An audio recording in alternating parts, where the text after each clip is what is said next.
Oh, you know what I love? Sports. I love sports. Sports. When it comes to Texas A&M. Where are you getting this information? Let me tell you. Welcome to TexAgs. It's here. It's time. There's always a buzz in the air when you hit this moment. He is a guy that has gotten better and better and better. He's just got that dog in him. We will develop men. We will graduate players, and we will win championships on the field. I think of him as this hawk.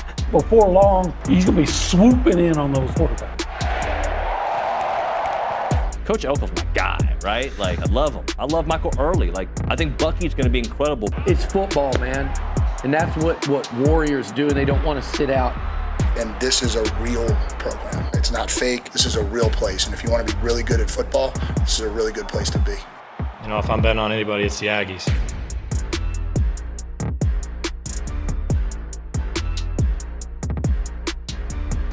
You know, I've been called a worrier. Nick, you'd agree. Like, there's times I'm not really worried about the football game at the moment. I'm worried about travel. On my drive to TexAgs this morning, 2 different radio stations. I was just flipping around, wanted to hear some good old country music on my way here. I usually listen to music, or I'll listen to the college football show on Sirius with Cannell and Cannell. And anyway, Dusty Dvorak, excuse me. And on my way here, 2 different stations said, and oh, by the way, airports are cutting 4% of their flights today. Impact Austin, Dallas, and Houston. And I'm going to be flying out of Dallas, College Station in Dallas. So I'm a little worried. I know Olin's on his way right now to the airport. Let's go to the Buppy's Catering and Bartending Hotline here on TexAgs Live, presented by David Gardner's Jewelers in the Rollo Insurance Studio. Mr. Buchanan, are you on your way? Yeah, we just had crossed over the Brazos not long ago. So we should get to the airport in Austin by around 9:30, I guess, for a noon flight. I think we're going to be in pretty good shape. I think if they cancel our flight, we'll just jump in the truck and head on up to Columbia. For real? Is that the plan? What's that? Is that really the plan? You guys will drive if your flight gets canceled? Sure, I would. Wow. I mean, that's the job right now. Liucci might call me midway and say, hey, I'm not paying for that mileage. Yeah, I might watch that one from home. Oh, wait, YouTube TV. Disregard. I got to go to Columbia, too. Way to go, guys. Thank you very much. OB, I started the show off with some worries, with a worry about travel. I'm going to give you one other worry, and then I'm going to go positive the rest of the time we have together, all right? All right, what do you got? This is just a hypothetical. Nick, if you could pull up the SEC standings. But this game against Missouri is so freaking important. I was listening to Ask Liucci, and he talked about it being maybe one of the most important games in A&M history because of what it can mean, right? But being a Warrior for a moment, if A&M were to lose this game, and you have several 10-2 teams in the SEC, in that scenario, let's just say A&M goes 10-2, okay? And that includes a loss to Missouri. I don't know how all the tiebreakers. I know Layton's put together a comprehensive plan, but there's a world where you have like 6 10-2 teams in the SEC. I don't think 6 teams are getting into the college football playoffs in that scenario. Well, how many of those teams, if there were 6 teams, and I don't think that's going to happen, but if it came to that, how many of those 6 teams have a win over a team that's going to be ranked in the top 10? A&M would have that win, that's for sure. Miami's out of the conversation, though, right? Like, Miami's right now not one of the playoff teams, right? And they're 10 they're on pace to be 10-2, and they beat Notre Dame. So I don't know. Ole Miss would have a win over you. I mean, not Ole Miss, excuse me. Missouri would have a win over you. So, I mean, in that world, Texas would have a win over you.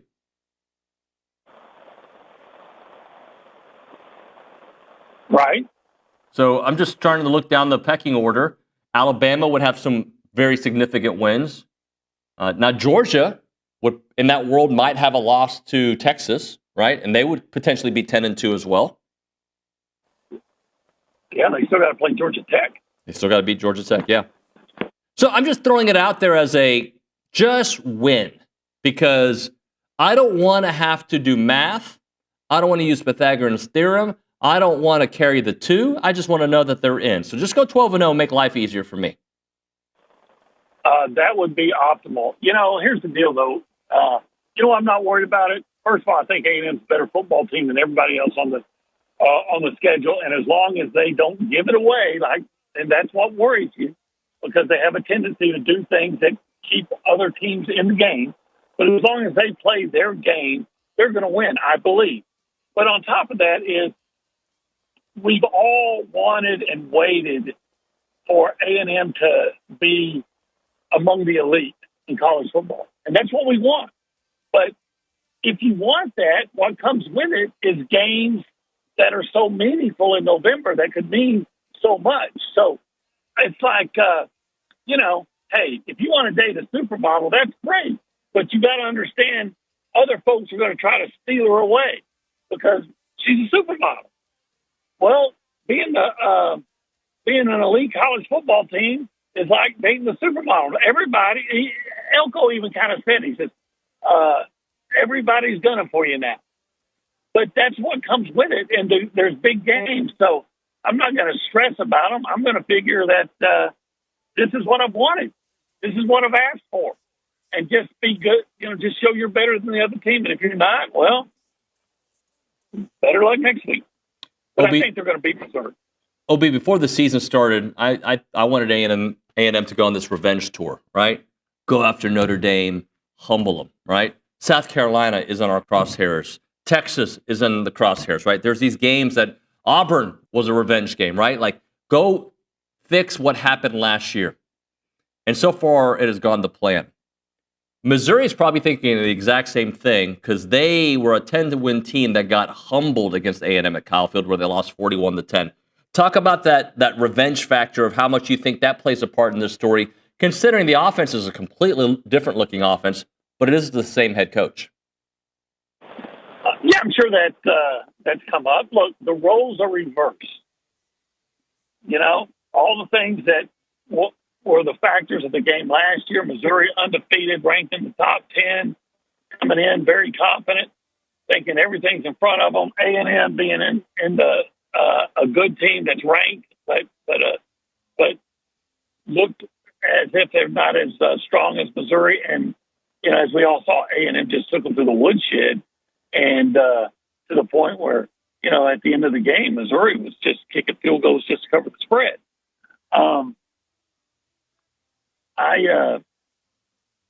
I understand that there's a quote revenge factor, but I don't think I don't think those things really ever matter. There's a lot of guys on that team that are key players that probably weren't even involved in that game. Some from A&M weren't even involved, right? A lot of key players. So. Yep. Remember, Marcel didn't play in that game. Well, I think he played, but he came in a mop-up duty at the end, not significantly. So, and plus, I think from A&M's standpoint, there's just too much at stake to worry about what, somebody else's revenge. I would think that A&M is going to – I would be shocked if A&M doesn't match Missouri in all intensity that Missouri may have. And Missouri, quite frankly, has bigger motivation than revenge. Missouri, this is I think Elko said this too, this is a playoff game for Missouri already, because if you lose, you're out. So, yeah, I guess Missouri does have some revenge motivation, but they have bigger motivation just to make sure that they're still in the playoff discussion. Let's do 3 things we want to see because we're running our mouths. Brought to you by the Brazos Running Company, your local Aggie-owned specialty running store where you can find Brooks, On, and Hoka shoes located at Century Square below the Starson McGrill in College Station. OB, 3 things you want to see.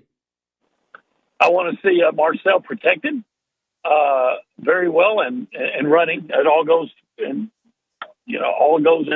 together. I want to see the run defense play very well, like they usually do in SEC games, the Arkansas game notwithstanding, because as you know, that Ahmad Hardy has been held under 100 yards rushing 3 times And the two of those games they lost, and the other one they went into overtime with Auburn.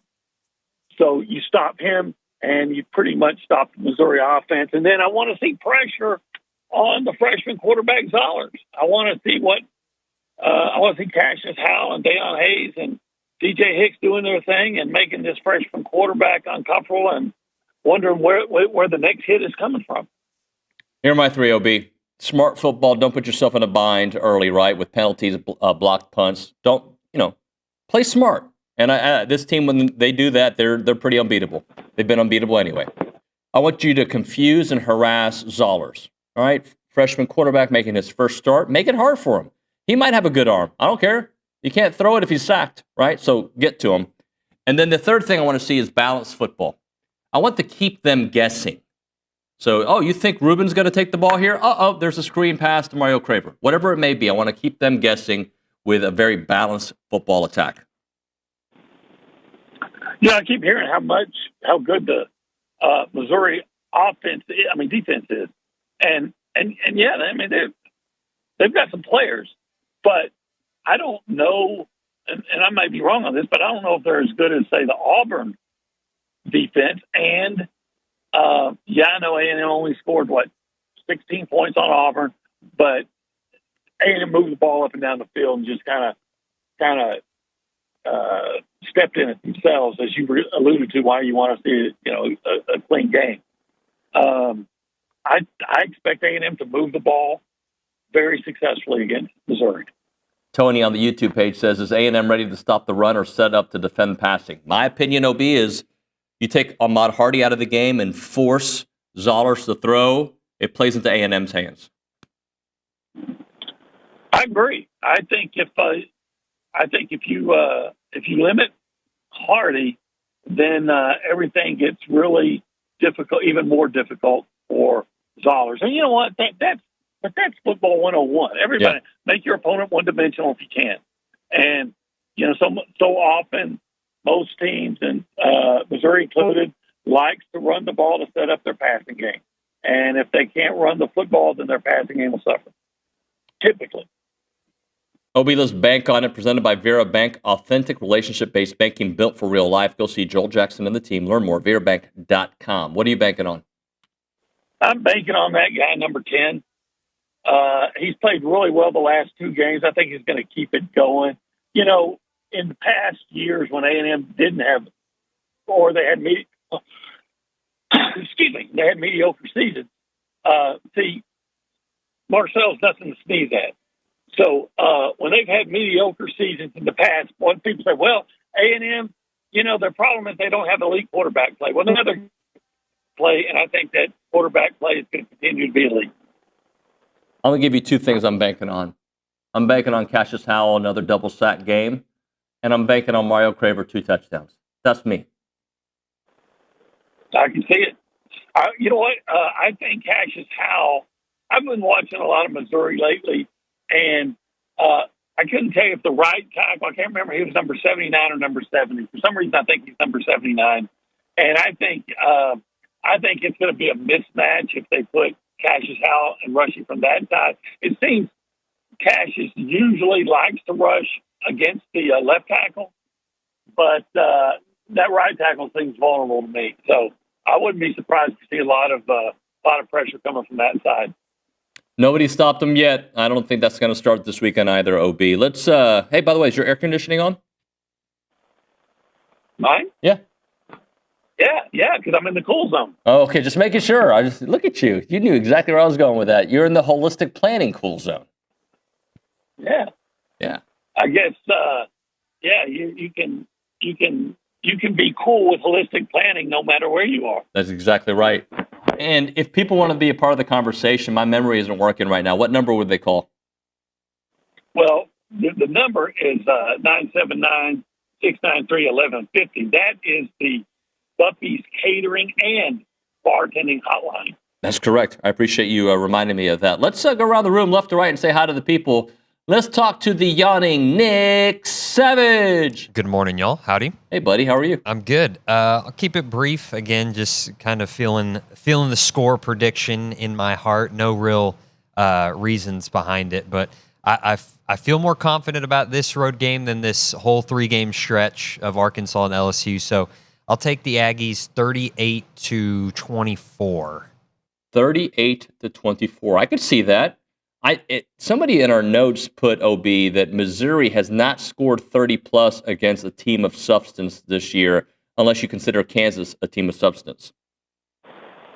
Yeah, I don't know if I consider a middle-of-the-road Big 12 team a team of substance. I will say this: Kansas is better than Central Arkansas and Louisiana and UMass. Some of the teams that Missouri has played. Agree. Let's go to the Angry Elephant News and Social Center. Reese Nygren is there. I saw him last night. What's up, Reese? Good morning. How are y'all? I'm well, buddy. What a second half of that basketball game. Yeah, no kidding. The first half didn't look great. It looked like some basketball from the years past, but then in the second half, it was over 60 points. Like, I could get used to that. Yeah, last night, Texas A&M's basketball team reached triple digits on their way to defeating Southern Texas by a score of 104-70.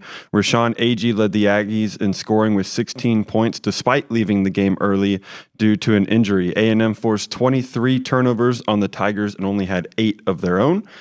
The Aggies now turn their attention towards the Oklahoma State Cowboys, who they will face off against Sunday at 1 in Stillwater. Yeah, OB, one of the things that I noticed right off the bat, because I didn't get to watch the first game because of the whole, YouTube TV thing, but I was there last night, and just the relentless pursuit of the ball on the defensive side and how quickly they move the ball offensively. Yeah, that's. I think that's one of the things that really has stood out to me in 2 games is even more than the scoring is just what they do on defense with all the steals. What they have I know they forced 23 turnovers, but what was it, 14 of them were steals. To me, that's the thing that raised my eyebrows, and because I feel like the shooting from everything we've heard is going to come, and that's laughable, right? Someone say, going to come. What do you mean? They scored 104 points, but I just think from what I've been told and led to believe, that the 3-point shooting is going to come at a higher percentage than we've seen so far. So, hopefully it'll come as they play better opponents too. All right, let's hit a break here, OB, and then on the other side we'll play a little pick 6. All right. All right. Hey, you can't eat 1775 today, but I can. I just wanted to say that to you. Yeah, that's not even fair. No, that's not even fair. That's bad enough that I don't get to enjoy that succulent brisket or that jalapeno cheese sausage or those amazing pork ribs that I love so much, or even that awesome turkey, and God forbid ever having to miss that queso mac and cheese. So that's bad enough that I have to miss that. But then you're going to taunt me with it? Yeah. Well, you're getting to the airport 9 hours early. You could have gone on your way, but you decided, I got to get there before TSA, yada, yada. Well, they're not even open yet. That is true. Call them up, 979-492-6241, or visit them at 1775txbpq.com.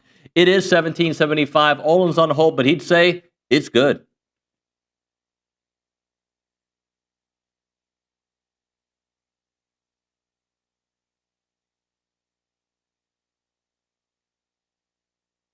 Hey everyone, it's David and Olin from the Holistic Planning Cool Zone. I like when we have the chairs here because I don't feel like I have to do this when we're talking about holistic planning. But they want you to know, TexAgs subscribers, they take care of the TexAgs subscribers. Oh, absolutely. Take care of everybody. They want to know that anybody who signs up by November 27, 2025 will receive this awesome offer. If the Aggies beat the Longhorns or win in Austin on November 28, 2025, clients will pay no management fees to Holistic Planning for the entire 2026 calendar year.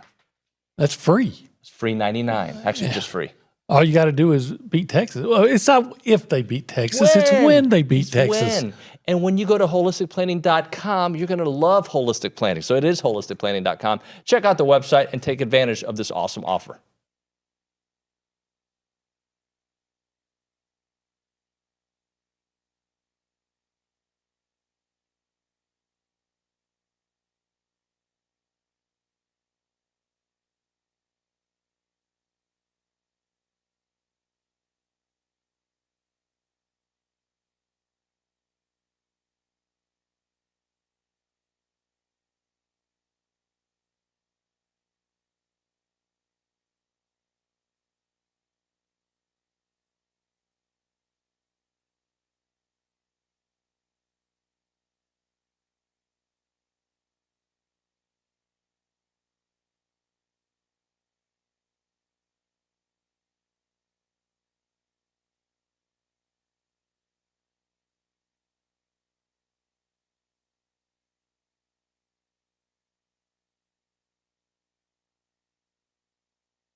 Welcome back to TexAgs Live, presented by David Gardner's Jewelers, Rollo Insurance Studio, the Go Hour, presented by The Warehouse at CC Creations. It is now time for the Pick 6 game, brought to you by Prize Picks. If you go to prizepicks.com/TexAgs, use the code TexAgs, you get $50 once you play in $5 lineups.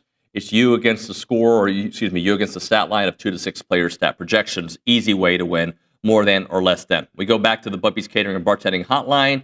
And Olin Buchanan is on his way to Austin. OB, let's go through this pick 6 as Reese Nygren reads us off the games there at the Angry Elephant News and Social Center. Yeah, the first game, it's a rare non-ranked playoff implication game as the Tulane Green Wave head to Memphis to face the Memphis Tigers at 8 p.m. tonight on ESPN. Memphis is 4.5-point favorites. OB? I'll go with Memphis. Again, it doesn't look like Tulane's as good as they typically have been recently. And Memphis has so much to play for. So I'll go with Memphis by a touchdown. I'm going to go with Memphis as well. They lead the American Athletic Conference in interceptions. Tulane's offense has struggled. Memphis has got a pretty good defense. So I'm going to go Memphis on that as well. The next game up is the number 5 Georgia Bulldogs heading to Starkville to face the Mississippi State Bulldogs at 11 a.m. on Saturday. Georgia 7.5-point favorites. OB? That's tempting to take Mississippi State at home with Georgia not being as good as typically they are. And I know they're still really good, but Mississippi State being better than you think. And if I got a few more points, I would really consider Mississippi State hard there. I might even take them if I had a few more points. But 7.5 is just not enough for me to go against Georgia, especially Georgia knowing that that they're fighting for their playoff lives for all the reasons that you mentioned earlier about your concerns about A&M. So I think that Georgia will rise to the occasion, even though I think it's going to be a tough win for them at Mississippi State. Georgia has they've burned me this season when I picked them like for this exact scenario. Yeah. Right? Like, oh, they're going to come and crush them, right? Yeah. Mississippi State has been playing teams. I think I might pick Mississippi State, but eventually Georgia's got to pay me off. So give me Georgia. All right. The next game up is a big game in the Big 12 as the number 7 BYU Cougars head to Lubbock to face the number 8 Texas Tech Red Raiders at 11 a.m. on Saturday. Texas Tech is 10.5-point favorites. Oh, gosh. That's a big number, Texas buddy. Tech wins, but 10.5? I'll take BYU at 10.5 points. I'm taking BYU too. Look, Texas Tech is definitely the better team in my opinion. Yeah. But that's a big number. That is a pretty big. Now, but here's the interesting part. If Tech wins, it might win by a lot because that's what they do, right? That is what they do. They seem to win every game by at least 30. Next game up takes us to the Big Ten as the number 9 Oregon Ducks head to Kinnick Stadium to face the number 20 Iowa Hawkeyes at 2:30 on Saturday. Oregon is 6.5-point favorites. I'm going to take the Iowa Hawkeyes and 6.5 points. Oregon on the road, they've been vulnerable at times. And I think Iowa is pretty good, really good defensively. And they're better offensively than they've been, which doesn't say a whole lot. They've been among the worst offensive teams in the country for 4 or 5 years. But they're not that bad this year. I think they can keep it close. I think that's going to be a competitive football game. So I'll take Iowa. Yeah, I'm going to take Iowa as well. Oregon has been, I think, a little inconsistent even in their wins. I would say that Iowa's tough to beat at home. They got a really good defense. So I would say give me Iowa. The next game up is a game that preseason everybody loved, but has kind of lost its glamour as the season has gone on. As the number 4 Alabama Crimson Tide hosts the LSU Tigers at 6:30 on Saturday. Alabama is 10.5-point favorites. Yeah, I'm going to take LSU at 10.5. Here's the reason why. That's a proud program, and if these guys have any ounce of masculinity at all, they're going to be looking to redeem themselves from that that abomination that they had against A&M. You know, they quit. They got a coach now that they like. I don't know if he's good. And but here's the deal: Alabama cannot run. They do not run well, but they throw well. Well, you know what? Probably the strength of LSU overall is their secondary. So I think it's going to be a low-scoring game, and I think LSU is going to – I wouldn't be surprised if LSU wins it, but I think they'll definitely stay within 10.5 points. There's a part of me that wants to agree with you, OB, because without Brian Kelly on the sidelines, with the offensive coordinator getting fired and Nuss being able to play free, he may go back to last year Nuss, right? Trying to sling it a little bit more because they haven't done that. But I think quitters quit. Right? And once you quit, you're done. Like, if you quit in a game like the way they did at A&M, I don't think you come back from that. So give me Alabama. That's fair. The last game up is the game that we've been talking about all week, as the number 3 Texas A&M Aggies head to Missouri to face the number 22 Tigers at 2:30 on Saturday. Texas A&M 7.5-point favorites. Aggies win 31-21. I'm taking the Aggies. Yeah, I think A&M wins by double digits as well. It'll probably be closer than I want it to be. Yeah, like a lot of these games are. And then in the fourth quarter, what does A&M do? OB? What do they usually do to opponents in the fourth quarter? They choke them out. They choke them out. I'm glad we just said choke them out. I don't know if that's what they're looking for, but they usually just beat them. Just rear naked or just Anyway, I'm going to go A&M, and I think this is going to be a double digit victory. It better be. Yeah. Right? I don't want to have an Arkansas vibe, okay? Yeah. I don't think Missouri's got the offense that Arkansas... I know they don't. No. Right? Third-string quarterback might be able to push the ball a little bit more. A&M is going to, I believe, concentrate on stopping Ahmad Hardy. And is it Jamal Roberts, their other running back who's really good? So, yeah. Right? So they're gonna try to force this freshman, like teams tried to do with Marcel, right? You beat me. Let me see what you can do. Yeah. I think that's what A&M will do, OB. I think so. I do think you're going to see Marcel have a good game, and I think he's going to have at least one, maybe two long runs in this game. I think if he was able to break out. I'm watching Missouri secondary, and they just don't – I may be dead wrong on this. They just don't strike me as being overly fast. So I think there's some big plays to be made. All right, Olin, let's and by the way, I got to give Ace Man some props. He did bring up a better example. He says, disagree with that, Nuño. Arkansas quit against Notre Dame, and they very much came back, at least against us, they did. That's a good point. I do kind of agree with that. But I think the Bobby Petrino factor is different than what LSU is doing. But that's a very good example. I'll give you props on that. OB, I got a new jacket over the week. I'm probably going to wear it this weekend. What kind of jacket do you think I'm wearing? A Doug Camp? Yeah. Do you have one? Would you wear that in Iowa? Of course you would. You'd wear it anywhere because it looks good. And yes, I have one. I do, and I wore it to the basketball game earlier this week, and it was I liked it. Well, I'm wearing mine this weekend. I'm going to do it. I don't care if it's hot. I think it's going to be in the 40s, but I don't care.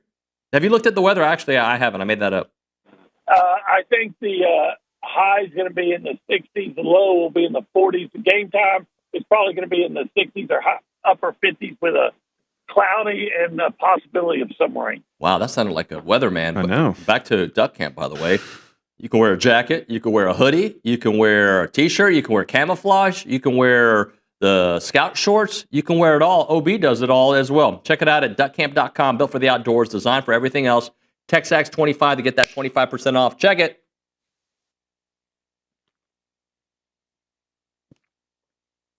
I think Alabama just blew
Classing up the joint here on the Go Hour, presented by the Warehouse at CC Creations. Andrew Monaco, the voice of the Aggies, here with me.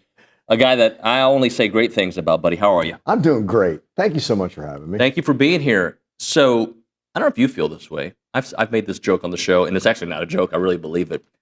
I'm a way better host when the Aggies are playing good football. Are you better at your job as well? Way better.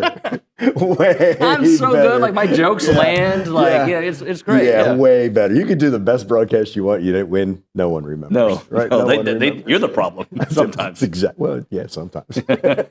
This season, though, I've tried to, and you're as close as anybody is to the program. I've tried to explain it feels different than last year, even though the situation is kind of similar, right? Mm-hmm. You were 7-1, not 8-0, but you controlled your destiny of what was going to happen. But I always looked at last year's team as a team with like, they're winning, but like, I just don't know if they're going to make the tackle. They're winning, but this, they're winning, but that. Oh, Le'Veon's out. I don't know if they can sustain it, even though I love Amari. This year, I just think they're winning because they're better. That's the bottom line. Depth. There's one thing to have depth.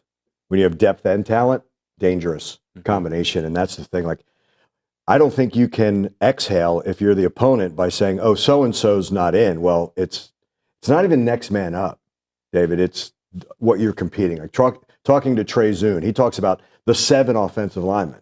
Well, wait, only 5 play. No. You realize that Ruben Father is a starting tackle who just isn't starting. Coley Fayu could start.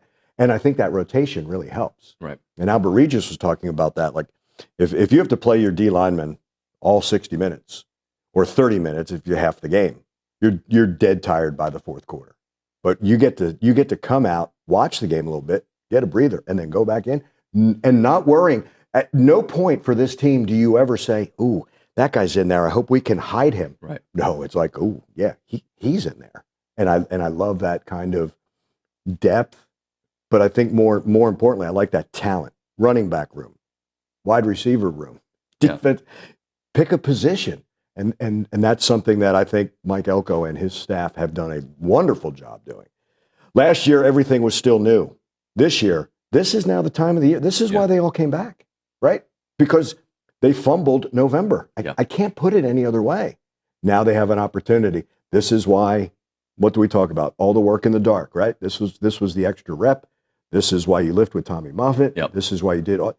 This is now the moment for Texas A&M, and this separates you from last year. Or, again, it's in your hands. You have this opportunity. Run with it. One of my favorite people is E.J. Smith. Talking to him, watching him play. There was a point last year where I was like, I don't know if I want him to. Like, he just didn't seem right. And then it clicked. And this year, I can't wait till he touches the ball. Right. And there's a reason why.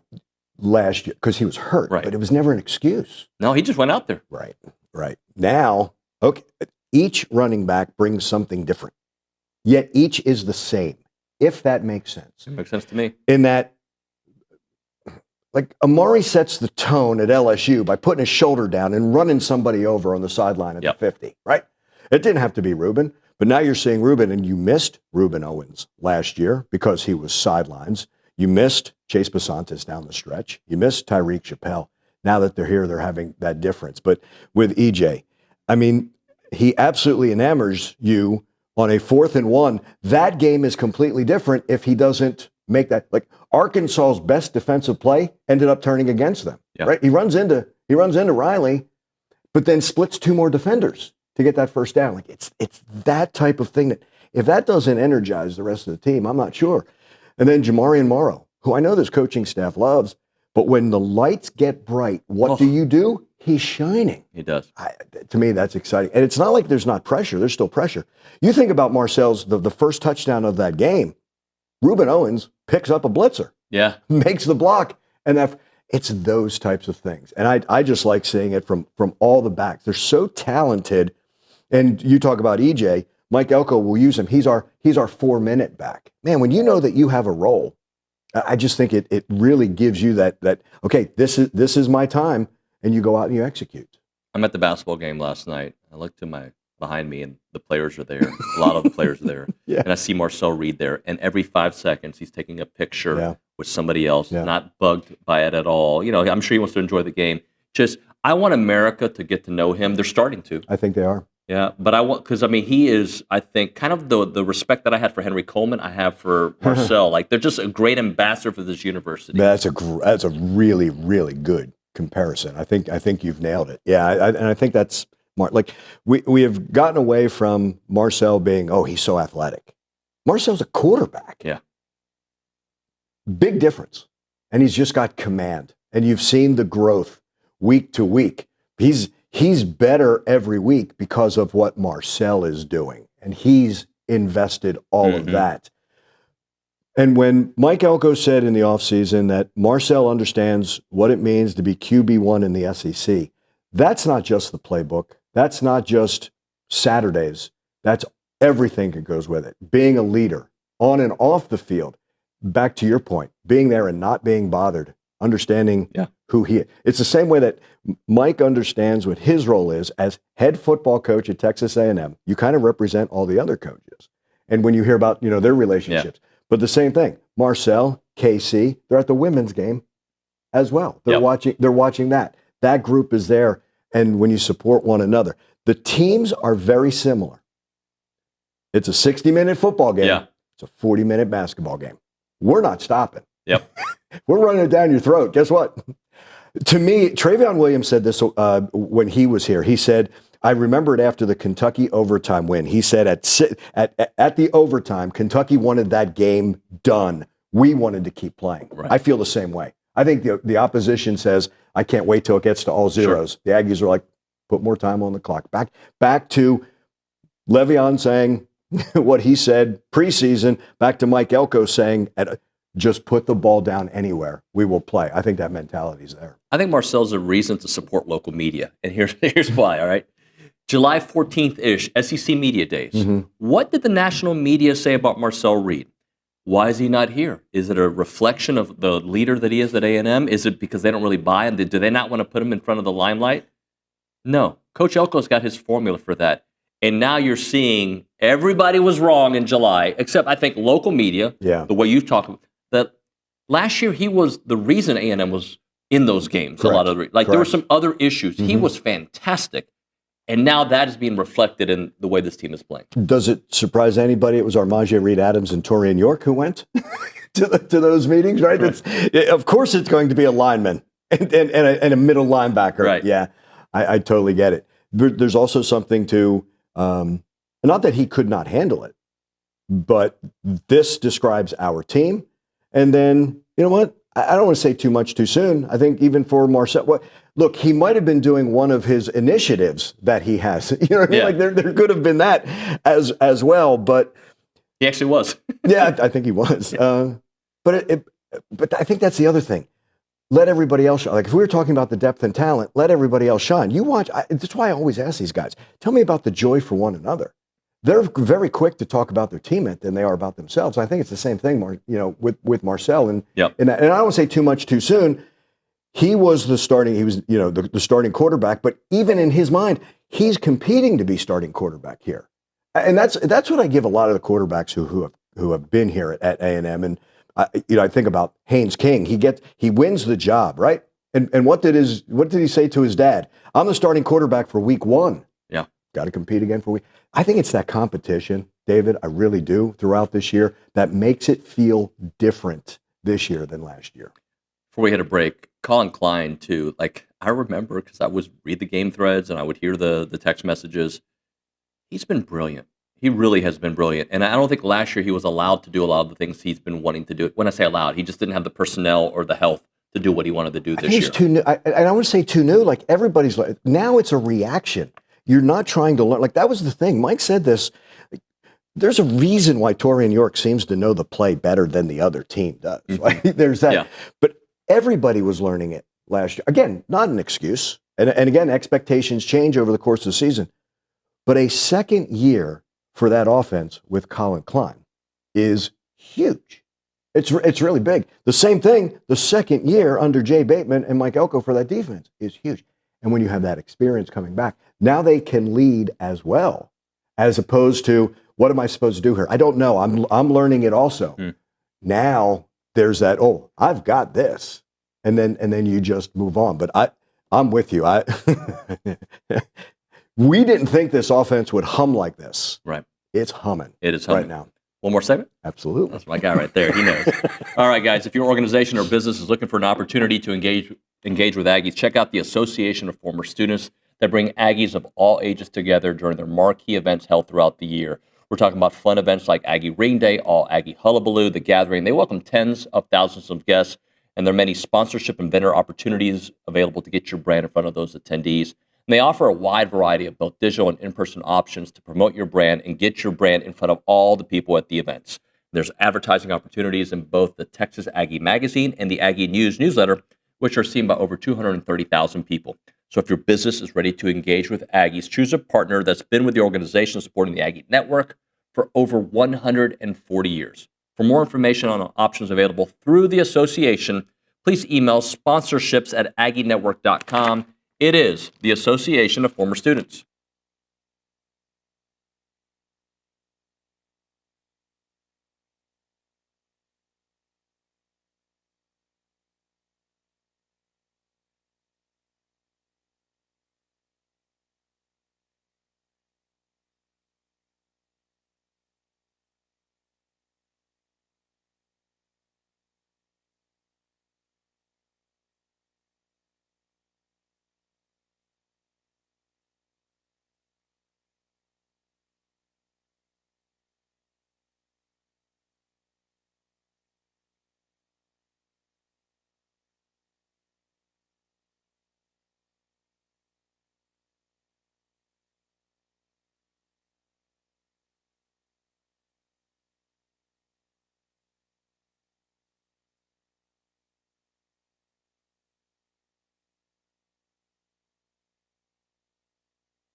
Couple more minutes here on the Go Hour. Andrew Monaco hanging out with us. So if there was a concern about Missouri, what would it be? That they get the running game going. Mm-hmm. I think if you can stop the run game, I like Hardy. And it's not just one.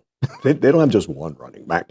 They got two for sure, maybe three. And doesn't that help a freshman quarterback if they can get that run game going? I think that's the key. And you know, the little running joke between Mike Elko and me is I always ask him, line of scrimmage game, isn't it, Coach? That's going to be one of the lines of scrimmage I think Texas A&M has to win. If they can run, I think they're going to be way more effective. And the other part of it is our line of scrimmage, A&M's line of scrimmage, has been phenomenal from an offensive line standpoint, right? I mean, Marcel's not getting touched. No, and that's the big key. So it's not just sacks. 7 sacks on the year. 1, I believe, in the SEC. 17 negative plays all season. That's incredible. Like, you look, I think it's 3 yards for Ruben. It's like the difference between even no gain, 2nd and 10, rather than 2nd and long or 3rd and long. And that's been the key, I think, and 3rd down is huge because Missouri is very good at staying on the field and time of possession. The Aggies are very good at getting off the field. Yep. But the reason why the Aggies have been able to be so good on that is they've had teams, they get them off schedule, and it's 3rd and long. Right. If it's 3rd and short, that means that run game is there and they're effective. I think there's some of the things that you could look at inside this game is down and distance, as well as those rush yards. Follow me here. This game, to me, I know they're saying it's a playoff game for Missouri. I look at it as a playoff game for A&M, and I'm going to give you a couple reasons. A, you can't start off November with a loss, right? Because then that chatter starts again. B, you don't want to put yourself in a tiebreaker situation in the SEC that's got a bunch of teams that have 1 loss or 2 that can kind of control their own destiny. Like, you don't want to put yourself in that pack. Stay ahead of the pack like they've done. Yeah, I think that's kind of the beauty of it is I think everything does become a playoff game, even when the calendar turns to November. Look, I'm a firm believer that the college football playoff poll comes out way too soon. There's just too many games in November. I get it that it's a talking point, but it's way too soon. And you have to let things play out. And if you handle your business and you do what you've given this opportunity. And again, in the past, knowing what happened, why did you come back? This becomes yet another chapter in finish. You finished so well over the course of the season. I'm not just talking Saturday, 4th quarters. All those finishes have brought you to this point. Now you need to finish November. Biggest key you think this weekend? You know what? I'm so big. We've talked about this. Play to your identity. Yeah. If you play to your identity, I think when you get to November, you can't be someone you're not. And I think there's that confidence in the way this team plays. You're seeing that complementary football. You're seeing a 3rd phase be even stronger. That offense, defense, special teams. That I think you're forcing other teams to say, do we even kick to Casey? Right. Do we even kick to Terry? Right. That takes a little bit of time. But that confidence on offense, we talked about it humming, and that defense, they've risen to the occasion. That's for sure. Andrew, thank you, sir. Pleasure, my friend. Appreciate you. You bet. Thank you. Safe travels. Thank you. All right, when we come back on TexAgs Live, Luke Evangelist talking a little basketball, followed by SEC Mike with a take that I'll probably disagree with, and Billy Liucci. That and more, it is TexAgs Live.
Me.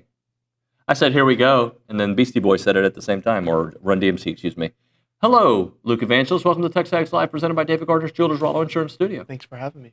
Kind of looks similar to OB's look the other day. The kind of rib cream sweater. I'm not saying it rudely. I'm saying it like you're looking at me like I'm cutting you down. I get my fashion from OB. Yeah, as you should. As you should. How was last night? Because I was there, and I watched the first. So I took three of my kids to watch the game. And I told them before we walked in, A&M's going to score over 100 points. Okay. They're going to win by 30 plus. Check. Okay. At halftime, they all looked at me like, Dad, I thought you said they were going to score over 100 points and win by 30. And I go, they're going to. Like, right now, for some reason, TSU is hitting all their shots. Yeah. And A&M's missing all their shots. So take it from there, Mr. Yeah, Evangelist. they haven't shot it well in the first half yet. Yeah. That's the crazy part is you look at what they've put up offensively. They're nearing triple digits every game, and they haven't had a great first half.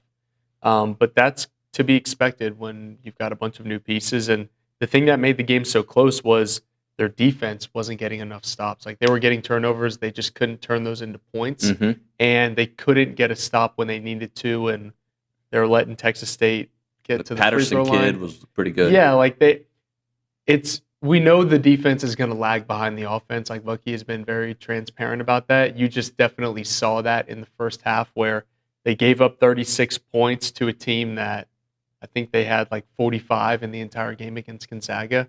But that was a game for the first 15 minutes when they played Gonzaga. Like, Texas State was up for the first 7 minutes of that game, and then it was back and forth. And then Gonzaga didn't open up a double-digit lead until like 5 minutes left in the first half. So it just took A&M about 10 minutes longer to get to that point. But at the end of the day, A&M's not Gonzaga. There's a reason they're not ranked in the top 25 and that experienced in that system. So it takes them until the second half, I think, to click and find out who's really got it that game. And that was just a stereotypical example of that. They just did not come out of the gate hot. They shot 29% from three, and then they shot 47% from three in the second half. So they do what they did in the second half for a complete game, they're probably scoring 120 and running away with it, but they just didn't play complete basketball in the first 20 minutes. So I was very blessed to have pretty good seats yesterday. A friend of mine gave me his seats. And when you're up close like that, you can hear everything. And a couple things that I heard was you could tell they were figuring it out communication-wise. There was a turnover to, they didn't have that many, 8 or 9 in the game? How many was it? Yeah, they only had 8, but they had 5 for like the first 35 minutes of the game. And in that first part, you could see a pass going to the wing that somebody wasn't there, right? And then they'd talk about it. Hey, next time, blah, blah, blah. And you could see, like, that's the part of having 14 new players does to your rosters. Like, you can play a lot of basketball, but you've got to get the reps in together in these kind of games before you really develop that, like, knowing exactly where your teammate's going to be. Yeah, and 2 big pieces of the team they haven't had much reps with. So, like Pop Isaacs, this is practice for him. This is him getting to know his teammates, and I thought he looks like a player, though. Like, when you just watch his demeanor, like, you can tell it's there. It's just it hasn't been there in 11 months. Like, it's obviously going to be some growing pains, but he knocked down a couple shots from the perimeter. I think one of the first shots of the game, I think, right? But look, you're not getting the Pop Isaacs that Bucky McMillan knows when he brought in, and what everybody, like, there's a reason why Houston wanted him to be their point guard before Uzan decided to come back. Like, there is a reason why this guy is one of the best guards in the country. He just hasn't played in 11 months. Like, if you take anyone out of their job at the highest level for 11 months, it's going to take time to get back in it. So the hope is you've gotten more minutes under his belt now. He played 20 and a half minutes after playing about 18 in the first game.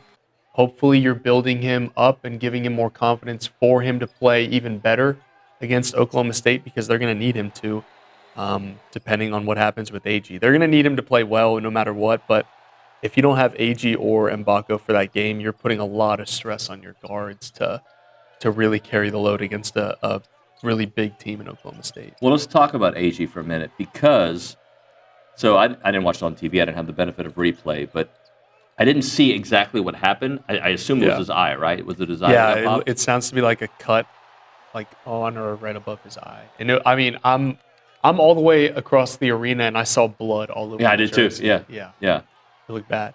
What did Bucky say in the post-game comments? They were at the ophthalmologist getting him sewed up. not really much to say other than we'll probably have a better idea tomorrow, or if he even travels with the team. We'll know within the next probably 24 to 48 hours what his status is. But yeah, I mean, obviously he's a huge part of their team. He's their captain. He led the team in scoring, and he looks like he played pretty much the least amount of minutes out of any significant player. But you know what? Watching him, like, you can just tell that, like, that leadership. Like, there was a play where I think they did an extra pass they didn't have to, and like very nicely, he's like, "You got to take that shot, dude. Yeah, you got to like." You can tell he's got a kind of like a leadership coach vibe on the floor when he's out there. Yeah, that's exactly why they brought him in. He's been the vocal leader since day one, and for a defense that's still trying to figure things out, that's absolutely a piece you need out there. And just again, it's critical for this team to gel together. So they're working the kinks out now with everybody on the floor would be great, but obviously they don't have that luxury with Mbako. And if Aggie were to miss time too, like that's just further setting back when they can click for this team. Yeah. And so they need as many reps as they can get together. But yeah, you really hope that he's okay to play. And if somebody's got an extra eyeball laying around, or you know how to stitch people up really well, like we need you on the case, and donate that to Rashawn Aggie so he can play on Sunday. 23 turnovers, the most since 2022. Yeah. Previous administration or staff, whatever, had, you know, they cut their teeth on defense. When you watch this team play, I know Bucky Ball is like, we think about the offense. Yeah. I was more impressed with the relentless pursuit on the defensive side. Yeah. Both staffs go about it differently. Mm-hmm. The old staff wanted to slow you down, guard you really tough on the perimeter, and make you take tough shots. And if you were going to get an open look, it would be the lowest percentage three. Bucky's defense is we want to sell out to get turnovers. That's how we're going to swing the game in our favor. Is we know we don't have the athletes to guard you at every position on the perimeter, so we want to create enough chaos so that you don't get as many looks at it, and we're stealing the ball away from you as many times as possible. So 23 turnovers is about what I think we expected when we saw Texas Southern have 17 against Gonzaga.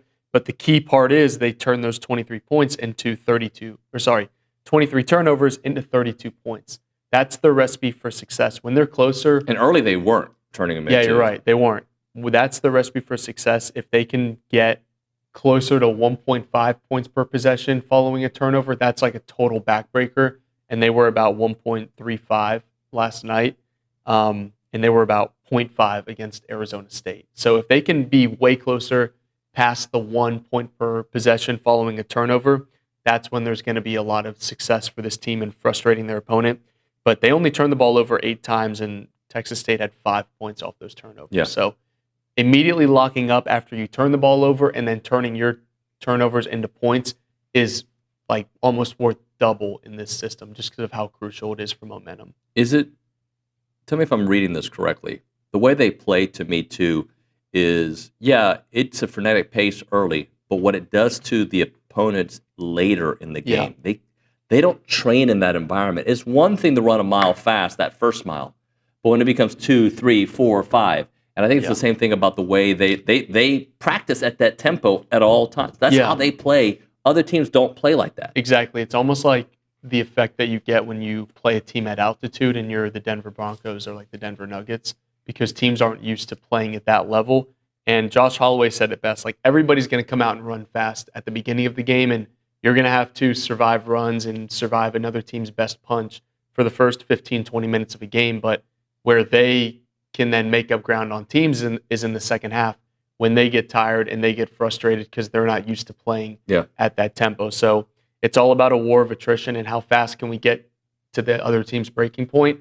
And so that's what this system is built on, and you're going to see them have multiple double-digit comebacks because that's what they did every year at Samford, really late in games. It's just you don't know when it's going to hit because the moment another team gets tired, they've got the depth to capitalize on that, which is why once they get fully healthy, they're just going to be even deeper and better suited to go on those deeper runs late in games. What is the status on Mbako? How far away are we? We're a couple weeks away. It's mid to late November is the timeline, so it's probably, I mean, he's out of the boot. He's shooting around in practice. Like, it's just probably mid-November they're going to get him back in practice, but as we've seen, it takes a couple weeks to get into game speed. And so if I had to guess, probably they don't need him until that November 28th game against Florida State. So they can beat Manhattan and those other bye games without him. It's just, can we get him up to game speed? Ultimately, what you need him for is when you go to Pitt and when you go to SMU, like for the neutral site, is you really need McKenzie for those 2 games. They can beat Florida State without him, but you would like to have a couple game reps for him. Just as you've seen them ramp up Pop Isaacs, you would really like to have him for a couple of bye games and games before those 2 marquee matchups in December. I'm looking at these transfers, and I know we talked about it when they came in, but a lot of them from real programs, man. Yeah. Like, Kansas, 3 players from Kansas, NC State, Indiana, Texas, Oklahoma, Texas Tech, like Creighton, there you go, like all over the place. Yeah, it's Power 5 talent all up and down the lineup, which is, I mean, when Bucky first got hired, people thought he was just going to bring his Samford team and bring a bunch of mid-major players, and they were going to call it a day and just try not to be last in their first year. But they've built a legitimate roster. They've built a tournament talent roster. They've built one of the top 5 offenses in the country when it's clicking, and they have undeniable talent. It's just, can they figure it out, and can they play serviceable enough defense to not have to score 120 every game and not have to rely on that offense to win them every single game. Before I let you go, Oklahoma State, the importance of this game, considering the injury situation, considering the quad one, considering who Oklahoma State is. Yeah, it's a really important game. It's a game where I think if A&M wins, that win will only age well as time goes on, because I think Oklahoma State can be a bubble team and potentially be, if A&M does end up on the bubble, you've got a head-to-head win over a bubble team on the road as well in a quad one road game. They're a really tall team. They've got length and they've got size, and they have scoring that they're getting healthy as well. Anthony Roy led the country in scoring last year at Green Bay at over 25 points per game, and he is day-to-day, and he should play. He was dealing with a hamstring. They'll get Isaiah Coleman back, who didn't play in the first game, and then they get like one of their top pieces off the bench back from injury as well. So they're getting healthy, just as A&M is not, unfortunately. But if they're at full strength, it's going to be tough to win any road game, no matter where you go play against a Power 5 opponent. And A&M's going to have to be at their best, because Oklahoma State did beat Auburn without 2 starters in an exhibition. Yeah. So they've got talent. They can score. They're going to play fast as well. Definitely take the over in that game. And it's going to be exciting to watch for sure. It's just, can A&M get that resume-building win early? Thank you, Luke. Appreciate you. Of course. Kay Nagley, who's behind the glass, I'm not going to put you on the spot, but is Billy over there? Because I heard somebody being loud. Is that a yes or a no? You don't know if he's there? Okay. Well, then we can check the text message or two as we tap dance our way to the second segment on TexAgs Live. Reese Nygren at the Angry Elephant News and Social Center. Tell me something good. Yeah, people really like the way that Bucky Ball looks on the court. Someone called it 40 minutes of hell, reminding them of like Nolan Richardson. Yeah, Yates High School is what somebody. Oh yeah, Yates High School did play that way. Yeah, yeah, they would blow teams out. I had to play them in high school. Did you really? Yeah, that was. I played Calvin Murphy's grandson. That was. Is his name Calvin also? Yeah, Calvin. They were like Calvin Murphy the third, and I was like, no way. And it sure enough it was. So I mean, I'll be curious to see like in conference play when they get one of these teams at like 11 a.m. Like if you get a top level team in Reed Arena or on the road at 11 a.m., are they going to be up and ready to play Bucky Ball? Well, I just hope our students come out like they did yesterday and support Bucky Ball, because I think I told my kids this when they showed out to when they came with me to Reed Arena. I was like, it's different. Like I appreciated Buzz's team's effort on the floor, but I go, this is more aesthetically pleasing brand of basketball. You want to see some alley-oops. You want to see some great threes. You want to see relentless pursuit of the ball and attacking the rim. That's Bucky Ball. Yeah, I mean, we saw what Fetty put 2 guys on posters last night. That was pretty. Fetty's a little bit more offensive than I expected. Yeah, I mean, he just looks really good. He is 7 foot. What are some other text messages coming in? There's not really a whole lot on the. Way to go, guys! Way to fail. On the messages. Somebody's texted from. From the Dominican Republic. Puerto Plata. Yeah, Rick Andy, Griffin. Andy, is that you? It's not Andy Garcia. No, it is it's, Rick Griffin. Ricardo Griffin. Yeah, on a cruise headed back to Miami on Sunday. So we got some international presence here on TexAgs. Let's see. We got Chase in Houston. No matter what, win by 20 or win by 1. Winning is the statement on Saturday. I would have to agree with that. We've talked about it all morning. How winning in basketball or in football is the only in life. Yeah, in life. You know, if you're an accountant, just win the day. Yeah, in all aspects. I thought we were talking basketball for a second. About just win. Just win in everything. Yeah. Just winning everything. All right, let's do this. Let's hit a break. I think we'll figure it out as we go. That's what we do on TexAgs Live. We'll win. We'll win the moment. Yeah. We'll win the segment. There we go. America. USA. Let's go. America wins. All right. When it comes to your money and your peace of mind, it starts with the right team, and that right team is Aggie-owned Paragon Financial Advisors. They are an independent fiduciary serving clients all across Texas. That means no commissions, no sales pitches, just trusted advice tailored to you. They have a team of 18 professionals, including 9 CFPs, a CFA, and a CPA, and their expertise runs deep at Paragon Financial Advisors because credentials matters there, and so does your future. Visit paragon-adv.com. That is paragon-adv.com, or call them up 979-693-3907 to schedule your free consultation today. That is Paragon Financial Advisors. Integrity, expertise, and trust. Paragon Financial Advisors.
We are back here on TexAgs Live. We're presented by David Gardner's Jewelers. We're in the Rollo Insurance Studio. Billy has wrapped up his interview on the SEC Network, so he should be working his way down here to the studio. And with that, we'll go to the Buppy's Catering and Bartending Hotline. Don't worry, SEC Mike is with us here this morning, and just a little bit later as we try to make sure that Billy's here with him. What's up, SEC Mike? Hey, David, long time no see, man. Doing great. How are you? I'm well, thank you. Doing well, thank you. So let's, I want to try to, I always try to start off with A&M, where you are with them, and kind of work our way around the conference. I think you have A&M as the best team in the conference, but losing this weekend. Am I right about that? That is correct. Okay. Why are they going to lose on the road to a desperate Missouri team? Is that why? Yeah, I think that's a big part of it. And, hey, this is just life in the SEC. Even the best can be beaten. Now, does it make sense logically? If you're looking at these two teams on paper, certainly I think A&M wins more times than not. But I got a feeling, David, I think this is an upset weekend. I'm calling for a couple upsets. I don't think Missouri is drastically better than Texas A&M, but I think if penalties rear their ugly head, we saw even in as great as they looked whipping LSU, there were multiple turnovers where they're not. So if that rears its head again, the desperation, I think that's critical. And I know it's very, very, very easy. And believe me, I've heard the blowback from the 12th man since I put this out there. That how can they do this with a freshman quarterback? I would argue Missouri looked significantly better with Matt Zollers in there. I think Bo Pribula, his limitations really kind of got exposed as the season went along.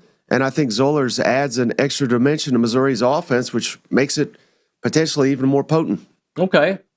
What about the fact that Cassius Howell is probably going to line up against an offensive line that's good, but I think that where they have struggled is in pass protection, especially around the edges. What about the Cassius Howell factor, the way he's been playing, and that, Ken Green potentially his matchup there? Yeah, well, certainly. I think it favors A&M. So that could make this all go up in smoke, right? Against a freshman quarterback who's probably literally never in his life had anyone near as the quality of Cassius Howell hunting him. Yeah, if Matt Zollers has got to throw it 30 times, 35 times to beat A&M, I think A&M's going to win and probably win handily, but I don't think that's going to be the game plan. I think it's going to be more about running at that A&M defense that has given up some production on the ground to Ahmad Hardy. Now, I think obviously A&M knows that too, so they're going to stack the box. But this is going to, hey, they're paying Ahmad Hardy down there too. He's getting paid a lot of money. This is a game where he's going to have to earn it. Hi, Billy. Hey, David. Good hey, to see Mike. you. I talked to Mike yesterday. Oh, okay. I like that. What do you call that? Vest? Yeah, it's a vest. Yeah, sorry. Thank you. I like it. Sorry. Thank you. Why do you wear the three-tone sweater that I saw on social media? That was amazing. Oh, the cream and white. Yeah. That one, I'm lucky I was telling them the other day, I'm lucky they didn't do it with Shannon Sharp because he wore the whole head-to-toe outfit one day on his show. Now, it was of course, form-fitting, which we're not going to do over here, which also it's not meant to be. It's meant to be comfortable, as me and the Aloe model displayed so eloquently the other day. Hey, I might wear it. It looked a little bit better on the model. I'm not going to lie. I might wear it to Columbia tomorrow. It's going to get a little cold there in the second half. But no, I don't know what y'all have talked about so far. I just asked. Was that the first question? No, it was the second. But I asked initially about he has A&M as the best team in the conference, but losing this game, is it because of the desperation? And we talked a little bit about Cassius Howell's matchup. I think I saw your prediction. Look, I've got A&M winning a close one. So if anyone picked Missouri to win a close one, it wouldn't be some kind of major insult. Like you said, I said all along, I didn't think there'd be a team go undefeated this year in the SEC. I didn't think there'd be a team go undefeated in conference games. But I think Alabama will, and I think A&M might. And in fact, if they win this one, I'll pick A&M to run the table. But I get it. I get the Hardy matchup. You look at some of a lot of times, Mike, I'll say if you're not watching A&M, you don't really get a feel because their numbers are a little deceiving. I was just talking to Burns and Doring. But I do think if you're looking at run defense, I do think that's a concern of mine going into the game. I saw that score, though, of 38-31. I think I got A&M in like the 28-23 range, 27-23, 27-20, like that department. I think it's going to be a dogfight. And like Mike was saying, Hardy's the problem. Because if they can slow him down, then I think that's the formula for A&M to win comfortably and for the whole country to go, oh, okay. And to be able to go, well, Bama went up there and struggled. And A&M, it all comes down to, can they stop that run game? But I just think the one thing, the A&M offense versus the Missouri defense is this matchup that, is it going to be kind of a push where it makes it into a defensive struggle, or does A&M come out? Because I heard the same about the LSU defense, and then they went through them. You know, you look at the Florida defense, right? Like, realistically, if you look at like what that defense has done week to week to week, and no one's done to them what A&M did, and 21 points, 3 drives into the game, and they finished with 34. So that's the part that is a little bit of a wild card. But when I was talking to Burns and Doring, I said, like each week it's been a different challenge, very unique, what A&M's had to deal with, and I think this is no exception. They've just kind of figured it out however they need to. Sometimes very impressive, sometimes eking by. They've just figured it out. So hopefully that trend continues. Who else do you have on upset watch this week, Mike, if anybody? Because I got one. I think Georgia's going down in Starkville to Mississippi State. I think I think Georgia's a really good team too. And again, same deal as A&M Missouri. If these teams met 10 times, Georgia's probably winning 8 or 9 of them. But Georgia has kind of lived on the edge all season long. I think it'll catch up to them eventually. And Mississippi State, basically the same deal. Now, they're in all these games. They can't find a way to win them while Georgia's winning all of them. So I don't know. And again, we see Georgia, which I respect Georgia. They could win it all, right? But they're not the Georgia we think of. They're not very good. Well, they're good, but they're not elite on defense, particularly pass defense. They're quite honestly, they're really bad at pass defense. Yeah. That's one of Mississippi State's strengths. They've got some really good receivers. They can run the football really, really well. I think this will be a high-scoring game as well. But I like Mississippi State to pull the stunner there. I actually picked that as well, surprisingly. Certainly to cover, but I think this is, as I've said, it's the Brandon Walker redemption game. After he's going back, Barstool's going back. I think. That gives me less confidence. It's true. That is true. He is going to be there. So it might be another rip your heart out finish for the Bulldogs. But I'm with you. They've been tough luck this year against the only time I think really that they got it handed to them was by A&M. That game was 7-3 at the half, and then A&M went. I think at one point it was 31-3. That was Texas, Florida, Tennessee, obviously they won Arkansas. Arizona State they beat. This team has been in some really close, agonizingly close games for them. Or we could be talking about kind of the surprise team in the conference this year. So I'm with you on Georgia, Mike. I think they're good. I don't think they're national title good. I think they're playoff good. What about LSU Bama? You see LSU finding with a different kind of rhythm. No Brian Kelly, different offensive coordinator, different play calling. Was it their offensive line coaches calling the plays now? Brad Davis? Yeah, I think we're going to get a really competitive ball game in Tuscaloosa too. And I really like that they've had 2 weeks to prepare. Of course, Alabama has as well. But I think that's more of an advantage to LSU because we just don't know quite what we're going to get out of that offense. And interim Frank Wilson, It's good to say words, but we've got to see it. But he has said, we've got to make a commitment to the running game.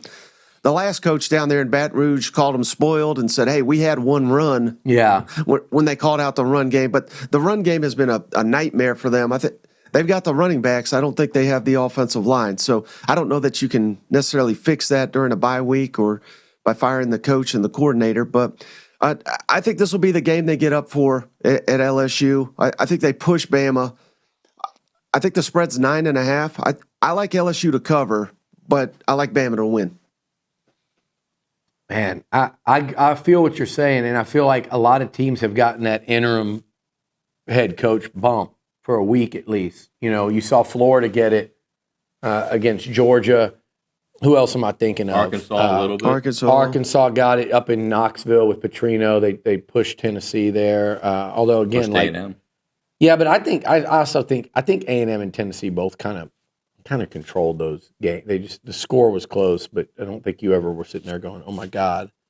But there's another obvious one I'm thinking of, and no one's helping me out here. So I guess we haven't seen it yet, Billy, but we may see it this weekend Florida? at Auburn. Oh yeah, Auburn and Vandy. That is the definition of addition by subtraction, by kicking old Hugh Freeze to the curb. How that guy ever got that job, I mean, that was a joke to begin with, but he's such a bad football coach, offensive coordinator, quarterback coach. Auburn literally can't get any worse on offense. But I wish for them, similar to like I just hit on with LSU, I think they really needed a bye week. Yeah. Because I don't know how much you can really turn around an offense in 6-7 days. So going up to Vanderbilt, I think that's going to be a tall task. But I wouldn't be stunned either if Auburn beat Vanderbilt. Well, I wouldn't either, honestly. And Vandy's coming off, that tough setback in Austin, and yeah, that's an There's some interesting ones this week, and like you said, you hope we're sitting here hoping A&M doesn't get caught up in that churn this week. But with all that coaching turnover, I'm going to ask you something a little different. You got Arkansas, you got Auburn. You've got Florida and LSU, right? So a quarter of the league's turning over. Maybe Mark Stoops, ultimately. I know he got he got a big win this week down at Auburn. They got Hugh Freeze fired. If he leaves in those 5, or just say the 4 that are open right now, who do you have the least confidence in that they'll make a good hire? And I don't mean... Obviously, LSU and Florida are probably the front runners to make the biggest hire, but who do you have the least confidence in to make the right hire for their program with an opening and an opportunity that comes with that? Well, that's a complicated question It is. Because I do think Lane Kiffin, based on everything I've heard, and this could change by tomorrow, but I think he is going to Florida. Okay. So I think, if they get Lane Kiffin, that's going to be potentially a home run hire for the Gators. Yeah. But if they don't, if they got to go to option B, it's probably them that I have the least confidence in, and it's because of their AD, Scott Strickland. I mean, the guy has struck out more times than I think should be allowed for a Southeastern Conference program that has eyes on titles. I mean, they are the furthest thing from it with that guy and the one hire he has made that's turned out. I mean, there's obvious controversy, even though they're winning on the court. So, I just don't really have much confidence in Scott Strickland to make a quality hire, to be honest with you. All right. For me, that's a tough one, too, because you've got everything that's going on in Baton Rouge right now, the circus that's been kind of ongoing since that beatdown in Death Valley a couple weeks ago. But oddly enough, I feel the most comfortable with Auburn. And the reason I say that is I feel like their floor might be John Summerall, who's a coach that I really like. There at Tulane, I know they lost UTSA last week or whatever. But, I mean, I just feel like you talk about Florida, if they don't get Kiffin, what do they do? Where do they go? I feel like with Auburn, if they just said, we're not going to go for the home run and we're going to go get John Summerall because we like what he's about and we like his ties to this place and this area and think he can recruit. To me, that almost feels like a fit. Mm-hmm. And I think they're not doing worse than that. In fact, I think they could do a lot worse than that trying to aim higher. So Auburn, actually, oddly enough, I feel kind of confident in. Yeah, no, I'm right there with you. And I think if they can keep the roster together, I think Auburn could compete for a playoff spot next year. Now, I'm not saying they'll make the playoff, but I think they could with the talent they have on hand. So I think this is just a new era where I don't necessarily think all the talent walks out the door because they got money down there too. They can put it all together. But I'm glad you said that, Billy, because I think fans still to this day they can't wrap their heads around this, but they get enamored with the big name, right? Yeah. Arkansas fans are over the moon right now. They think they're getting James Franklin, and not that he wouldn't be an upgrade over what they've had, but I think we've got to move away from the big name. I mean, if they get James Franklin, it's probably because they're paying him $10 million a year. Mm-hmm. I don't think that's the path for Arkansas to have success. I think the path is to go find your Mike Elko. And that's not meant to be disrespectful to Mike Elko, but it's not like, Bama opened up. They were banging at the door to hire Mike Elko. Go get you a really, really good ball coach and that give fits. him the resources to win. That's the ticket, I think, in this new age. Is not trying to get the biggest name for the highest dollar. You're just going to find yourself in the same situation that LSU's in with Brian Kelly, giving this guy all this money. I just don't think that's the path to success. Yeah, I agree with you. I think it's finding the right fit. And I think like a Sumrall would be a great fit there at Auburn. I don't know who the fit is at Arkansas. They haven't seemed to get that right, but I'm with you. And I talk to people when they talk about, like, you've got Elko here, and obviously there were the rumors about Penn State coming after him, and I'm going, yeah, you better hang on to him, because I know, like, if A&M didn't get Elko, who were they going to get? And they were fortunate, that a guy that was such a perfect fit for what this place needed, which was toughness, substance, culture, someone that really wasn't afraid to push the boundaries here and get people out of their comfort zone. All those things, but they also happened to be with a guy that had just spent 4 years here. Had it not been that, like, Jed Fish is doing a good job up there, but you're looking at like Fish or Kleiman, like, I'm not Kleiman, Leipold, like the pool. There was nothing really. Hell, it was Mark Stoops maybe. There was nothing really out there that was going to super excite A&M fans. A&M was fortunate that they had the connection to Elko they did. And I think some of these other power programs, I think you said Florida's a good example. If they don't get Kiffin, like, where does it go? And I think the fans would be surprised. Even like Texas, right? They like to beat their chest and think they're famously their AD actually said, we are the Joneses. And that's the attitude, Mike, that you deal with them and that fan base. We are the Joneses, not keeping up with the Joneses. We are the Joneses. And the Joneses had to go hire Sark. And the other guy that their AD wanted was Sonny Dykes. I mean, Sonny Dykes. What was his dad's name? Spike Dykes. Yeah, Sonny Dykes. So those two guys, like, Sark's done a really good job at Texas, a really good job. But that wasn't who all their fans were. They were talking about, are we going to get Nick Saban or what? Or maybe we'll just go take Kirby Smart from Georgia, or we'll just rip Kiffin if we decide we want him. Well, you ended up with the OC from Bama, and it's been a great hire, but it wasn't what everyone was wanting and expecting when that search opened up. And that's what I think places like Florida and LSU might fall into.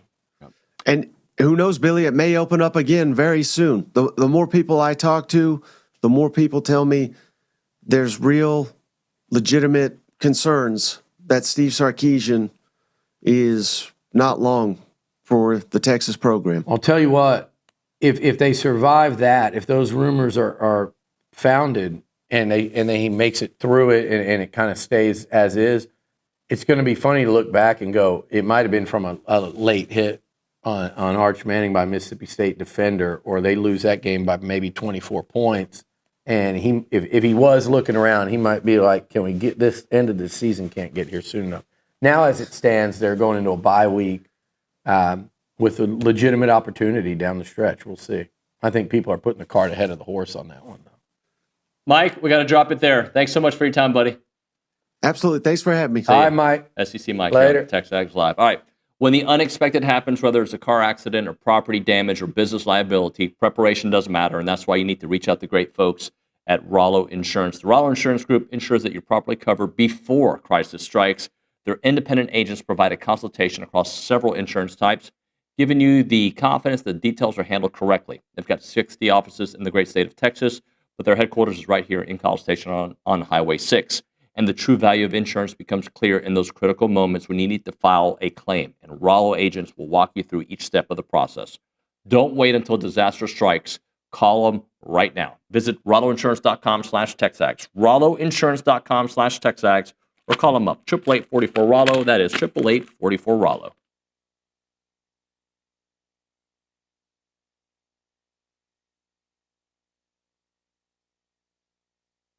Let's talk a little Snaps clothing. David Nuño here, and I love wearing Snaps clothing everywhere. I've got the flannel on right now. You've seen me in the Tailgater collection with the A&M gear. It is fantastic. If you see me around town with my sons, Christian and Cruz, they've got a bunch of Snaps gear. When they have big games for Consol, they wear nice clothes, so they wear their Snap stuff. And I'm telling you, with baseball season here, let's all kind of go looking stylish and fit to the games there at Olsen wearing the Snaps clothing. As a reminder, they are the only official licensed Texas A&M Pearl Snaps maker out there. Their Tailgater collection is built for game day with breathable, moisture-wicking fabrics to keep you comfortable while you rep your Aggies in style. Now, whether you're watching the game from home or maybe you're in attendance, you're tailgating, whatever it may be, you got to make sure you head to snapsclothing.com to see everything they have to offer. It is fashionable, it is awesome, and you're going to love it.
Welcome back. TexAgs Live, presented by David Gardner's Jewelers, Rollo Insurance Studio. It is the hour of, no, it's not the hour of go. It's the hour of what's going on here. That's the hour that it is. Let's go to the Angry Elephant News and Social Center and read a quick stat before we get back on the clock and get, and Reese Nyk is right there. Yeah, just the stat that PFF posted out about Missouri left tackle Caden Green so far this season: 238 pass block snaps, only 1 sack allowed, and an 85.9 pass block grade. Have to imagine that Cassius Howe is going to line up opposite of him. Yeah, a lot. Yeah. I talked to an insider. Hopefully you all have a premium subscription and got to watch Nuño's notes. The guy who hosts that thing is really he's very pretty good. handsome. But regardless, I got from a couple different people he's been a huge problem. And he's, I think, preseason projected as a first-round pick in the NFL draft. Yeah. Right? But he has struggled in pass protection. So if I'm Cassius Howe, I'm doing the barking, I'm doing the shaking of the head. I'm like, let's go. Talking right before the ball snapped. Speaking of Nuño's notes and premium subscriptions, what you should do, guys, is if you want to be a first-time subscriber to the TexAgs premium subscription, you can get it for $1 for 1 month. Take advantage of it. $1. You have $1. Yeah, I got $1. You get it for free because you're a student. Yes. So if you're a student, and I you work get it here. for free. I had students stop me yesterday at Reed Arena. Like, hey, I love TexAgs. Okay, well, get your free premium subscription, by the way. Go to TexAgs.com to learn more, and you'll find out about the subscription special there on the homepage. So I'm going to do this. I'm going to make sure that the show stays on the clock because Billy doesn't understand when I do this. That means it's time to hit a break. So I'm hitting a break right here. You better hurry. He's on his way back. Oh, yes. A moment for Caldwell Country Chevrolet. See how I said that real fast? Highway 21 in Caldwell, online at CaldwellCountryChevrolet.com. If you are looking for a selection that won't break the bank, Caldwell Country Chevrolet is stocking up on new vehicles right now, and they're growing their inventory daily. But here's the real deal, ladies and gentlemen. They're south of those big city prices, no dealer add-ons. What you see is what you pay, and they are locally owned, and they have an Aggie alumni team ready to roll out the red carpet for you, and they will give you value. Value, value, value. Every vehicle purchase comes with that free oil change for life. That's thousands of dollars of savings over the life of your vehicle. So what you need to do is make that drive. 15 minutes, the edge of Bryan, beginning of Caldwell. Short conversation away, but you'll see the difference when you step on the lot and do business with the great people at Caldwell Country Chevrolet. Highway 21 in Caldwell, online, CaldwellCountryChevrolet.com.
As a reminder, the final segment of the program is brought to you by Double Dave's. That is at 10:50, but right now, caller number 12, 979-693-1150. We'll hook you up with your choice of a dozen pepperoni rolls or a large one-topping pizza from Double Dave's. They've been serving Aggie Land since 1984 with your favorite pizza and, of course, those world-famous pepperoni rolls. Reliable in-house delivery, bringing piping hot goodness straight to your door. Just click on doubledaves.com, and your favorites are on their way. We're going to return to the Angry Elephant News and Social Center. There was a message from Tony asking about where I think A&M is going to be ranked. Do you have that one on the YouTube page? I do not have it as of right now. Sorry. Okay, well, I do. How about that? Tony says, I see it now. Nuño. Continue. Nuño, will A&M be number 2 or number 1 after this weekend if they win? They will still be number 3. They still will be number 3. I agree. Who does Indiana play? They have like Purdue or somebody. Okay. I think they have Penn State, don't they? Oh, yeah, they do have Penn State, okay. which it's Penn State. So Indiana's going to win. Yeah. Who does Ohio State have? They have a bad team. Yeah, it's a bottom feeder in the Big Ten. So they're both going to win. Yeah. A&M will maybe get a slight bump up because of a win if they beat Missouri, right? But I don't think it'll be a significant one because there was another message earlier, and I think this is the point. What people will do when A&M wins. Oh, yeah, I saw this one. Right? But were they really that good? They got 3 losses against 3 top 10 teams. Are they really that good? Yeah. I don't think people talk like that. No, but people do bring up points like that. I mean, did they really beat a good Missouri? I mean, they're on their 3rd string quarterback, and their defense wasn't really that good. And yeah, they're at home, but it's Faro Field or whatever it's called, and nobody goes to the games. Like, it's not really a win. But it's a blackout.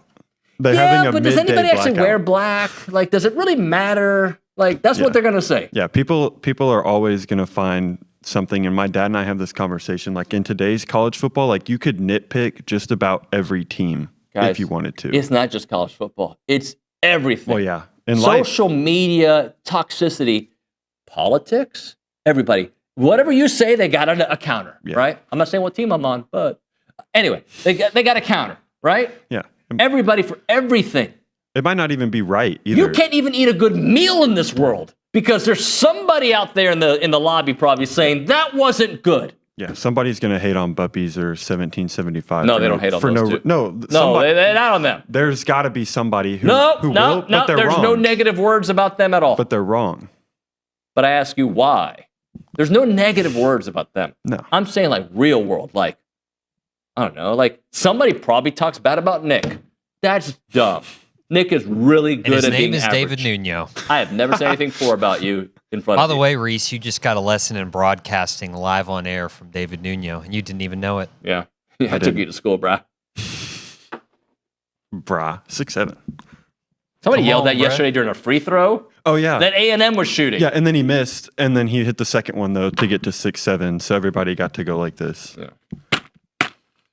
Not even a spot I'm doing here. I'm just doing this just to give Billy the key for the next segment. All right, when we come back, the final countdown with a desk. Next on TexAgs Live.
And I think we're back on TexAgs Live, presented by David Gardner's Jewelers, Rollo Insurance Studio. Time for the final countdown with Steve and Seth McKinney, presented by La Casa Tequila, raised in Aggie land and rooted in the SEC. Gentlemen, hello. Hello. How we doing?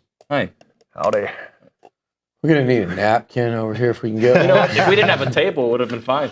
Nuño, so listen. Billy dressed like it was like 40 degrees today. I woke up, man. It felt a little crisp in the air. It felt like fall. He's been waiting for this It day. actually didn't. I was like, He's wanted to wear this vest no, so long. it's just, I put this shirt on, and I was a little too chesty for it.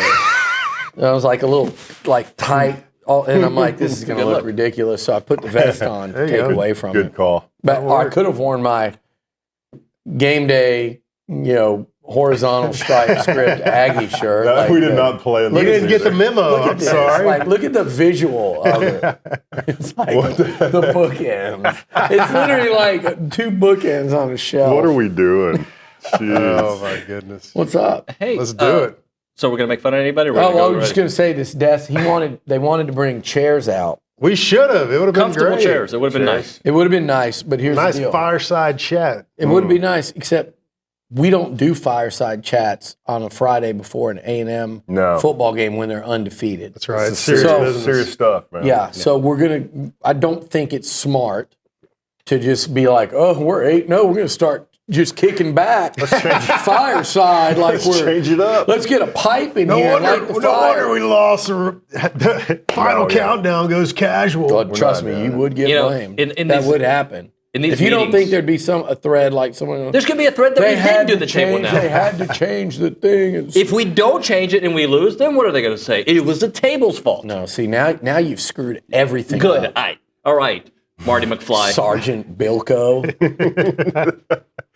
Look, Alex B. Keaton wants his vest back. All right, relax. Back to the Future. I can take that. Anyway, all right. So we didn't do a show last week, right? I'm trying to remember. We're off week for some of us. You know what you've done here with that haircut. By the way, we're going back. You've gone a whole different. What's the actor? Lou Diamond Phillips. Oh. Now you're going a few good men, Lou Diamond Phillips. Before, when you had that pompadour, you were going, what's the one? Richie Valens. Richie Valens. Yeah. Now you're going Lou Diamond. Yeah. I mean, a few good men. That's a good movie. It's a great movie. A really good movie. All right. So I want the vibes of where we are program-wise because we haven't spoken since the LSU game. LSU game happens. It's been 2 weeks. So in that time, I think people's minds go to a little bit different directions. So, Seth, why don't you start us off where we are, state of the team right now? Well, my vibe has not shifted since that LSU game ended. I've got the high, good vibration type vibes going for this team. We've proven it every time we've hit the field. We've got talent at every position. They've done a good job of executing. I think one of the good things is they have yet to put a 4-quarter game together, and we're still going out there and beating teams that we should. And they've been great. I'm very impressed with the way this team's played, the way they've battled back from bad things happening in games and coming back and just staying after it. Elko's kept them in check, and I'm super impressed, and I have no doubt that we'll go up to Columbia and do a great job there too. Yeah, my BAS has flared up a little bit. Oh, here we go. I mean, it flared up at, first half I'd against LSU. I'd appreciate if you didn't make it sound like a case of hemorrhoids. Flare. I hate when it doesn't flare up. Yeah. It does flare up. Like, I feel so confident and good at times, and then all of a sudden I'm just like, oh, here we go. So the second half of the LSU game proved that this team is definitely built different than what we've had in many years past. It still reminds me way more of the 2012 team than anything else. Just the mentality and the grittiness and the explosiveness that they play with. The way they came out in the second half just extinguished all hope by LSU within the first 5-6 minutes of the third quarter. And now we're sitting here, we've gone into a bye week. We're going to Missouri. They're on their third string quarterback, who's also had a bye week. I'm not buying. You didn't take the second string? Go ahead. He's been second since week 1. That's a good point. But their second got hurt.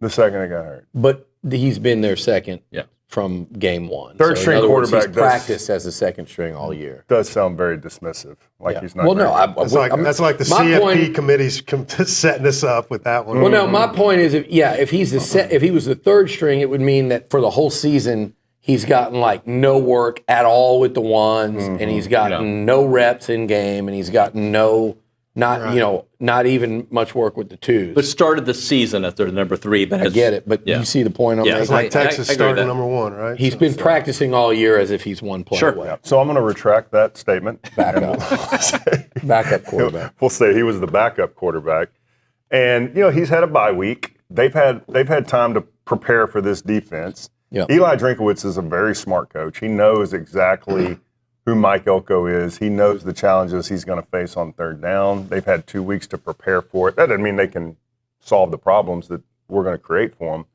But it does make it a little bit interesting, the fact that this is a game where Missouri has their back against the wall.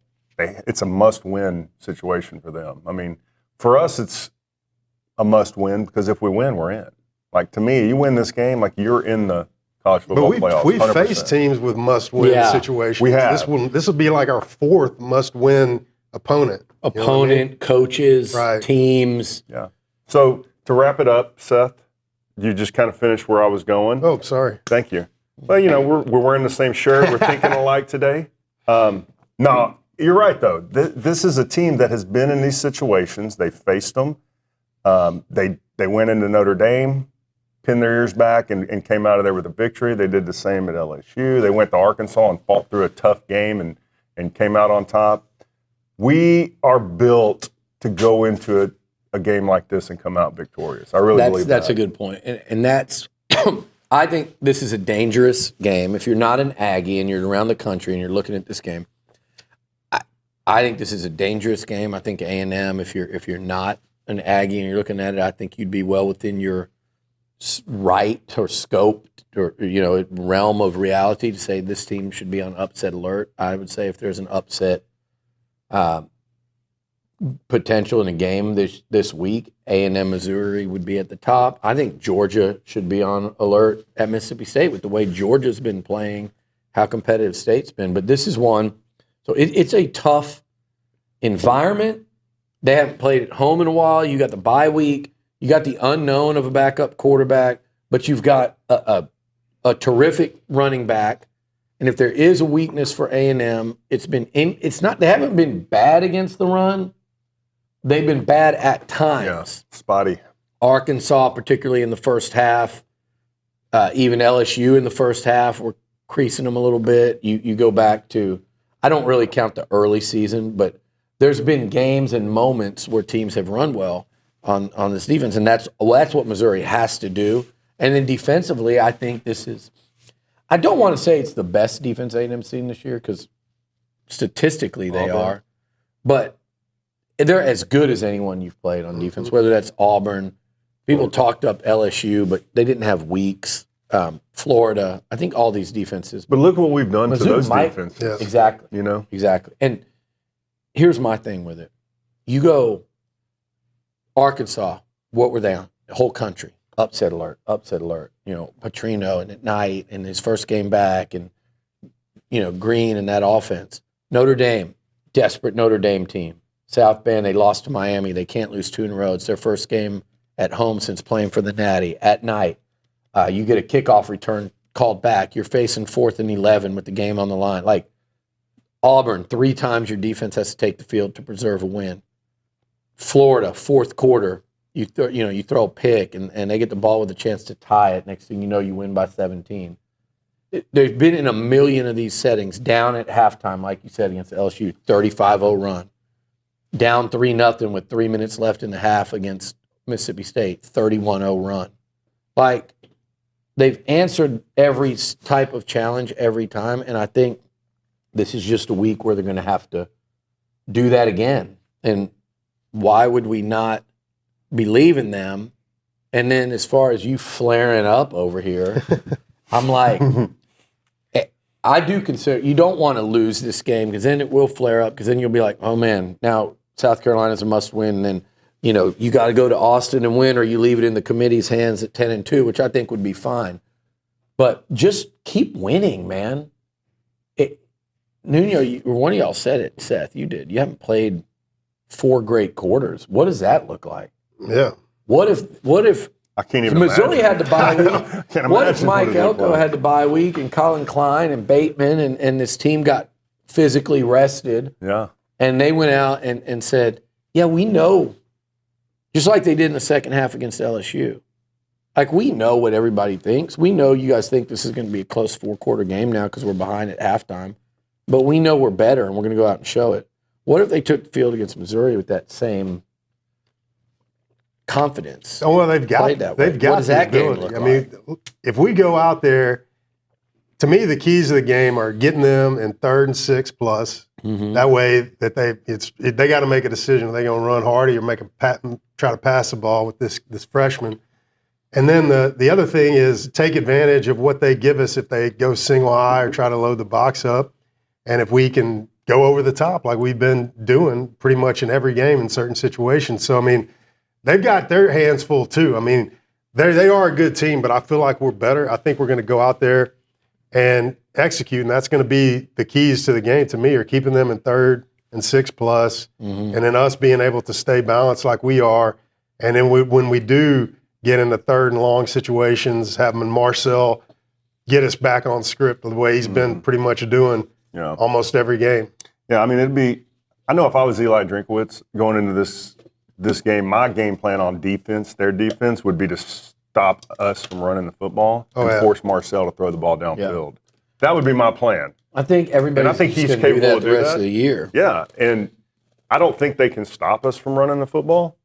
I think they can try, but I think we can still get into those 3rd and short type situations that we just flourish in. And if not, anytime we've been in these 3rd and desperate type situations, dude, our offense has found a way to make plays. Yep. Marcel, KC, somebody. Yeah. I mean, we've just been so money when it comes to critical 3rd downs. Tight end here and there. And maybe this is, maybe this is a game where the running game explodes. Nobody's talking about that. Maybe it's. Well, we did get. It's certainly last year. possible if you look at the way that our offensive line is playing. I mean, they are just phenomenal, man. They're doing a tremendous job on all levels, running, pass blocking. But they hadn't allowed a sack in like 3 games. And that's the good thing, right, Seth? Because I mean, if you can protect the quarterback, and you got an offensive line that can protect the quarterback and run the football, you're going to be okay, no matter what. That makes life great. You're gonna find plays out there and find ways to win the game. But David, I was going to ask, where does I'm back on the show, guys. Where does this team rank amongst A&M's opponents this year? Is this the 2nd hardest test of the year with all the information that we have right now? It's hard. Well, I think it is the 2nd hardest test. I mean, you can say it's not a night game, but it is. It's going to get dark probably by halftime. It's going to be cold. It's going to be windy.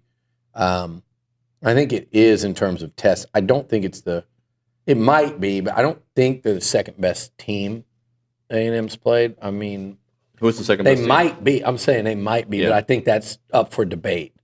Like, Missouri's a hard one to peg. Mm-hmm. Like, they lost at Vandy, but they got their quarterback hurt. But were they going to win anyway? That game was going to be a defensive, just slosh fest. It was what it was. I mean, it was like 10-10 late. I don't think Prebula wasn't playing well enough to where you go, oh, that. So they're about the level of Vandy. What level is Vandy really? Okay, they played Kansas. They played South Carolina. That was a slugfest. Kansas was a kind of a shootout early in the year. They pulled away late. They went to overtime with Auburn, and again, like I watched a lot of that game. That was not A&M Auburn, where the Aggies were up 6 and outgained them like 3-1. 400 yards. That was those two teams looked very even. 30.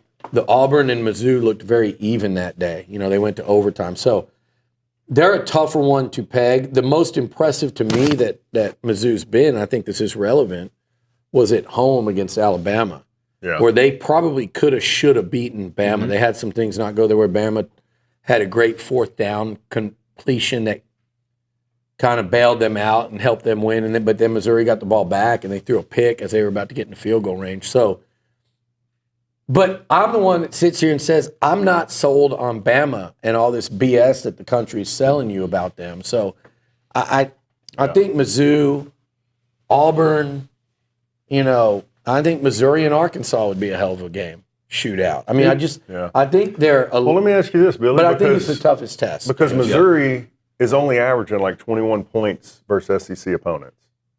I mean, they've put up some big numbers against Group of Five and Kansas, but look what they've done against the SEC. Right. They're averaging 21 points. We're like at 36. No, it's a and 40 on the road. Yeah, that's true. That's what I'm saying. Like, I don't want to go just off record.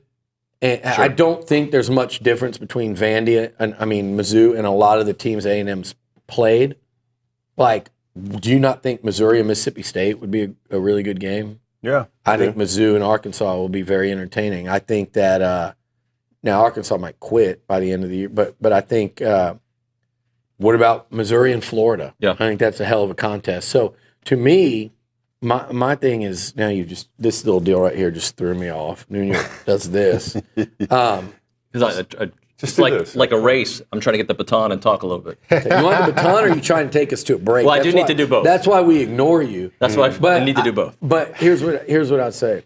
Mizzou is a very tough team to kind of figure out, but I just think they're desperate, the environment, and kind of the matchup with Hardy and their potential for a run game and their defense. Because you say their offense, but go look at their metrics of their defense. Yeah, they're really good. And if you just watch them and go, that's a good defense. I mean, like, I get it. I'm sorry to keep you from the baton Don't give here. them the baton. But, like, how about Missouri being scared of us? They have a lot to be scared of, man. I mean, like, I know Missouri's good. Their radio show today is a lot different than our radio show. I'll tell you that much. Well, they're down on their offense. I've had people in my mentions going, I mean, have you seen us? We're not going to. They're more down on the offense than I am. I'm sitting here looking at Hardy and their potential for that run game. Their fans are like, we don't score.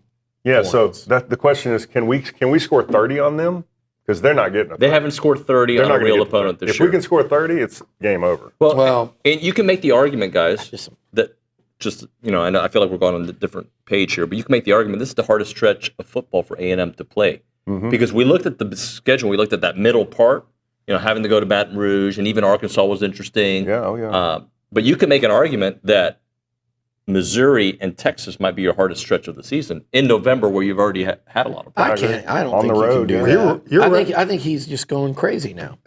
Honestly, he finally did something. We gave you the baton. You look like that kid. You know what you did? Fumbling. He did like the kid in the Garth Brooks video, standing outside the fire where he just trips over his own feet right before the finish line. You don't think that going? You know what I'm talking about?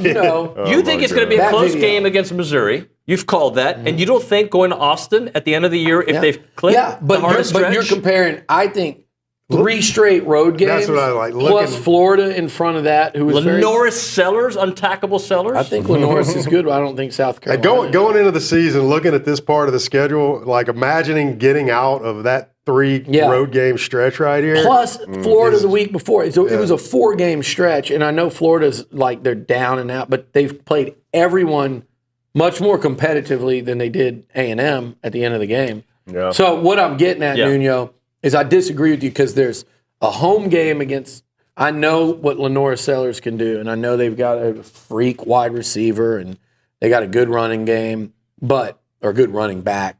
But Texas and Missouri, that might be your 2 and 3 toughest games of the year behind Notre Dame.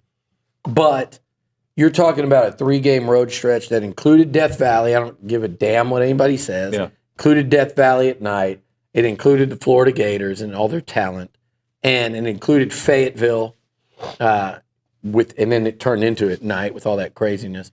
That stretch is much tougher. And that, by the way, the stretch includes at Missouri. You can't just move that one. This stretch is the toughest. They're not done with it yet. They got one more part. But Mizzou and Texas, but in between you have South Carolina, a lower level SEC team this year, QB aside, at home, and then Samford. before you have Texas.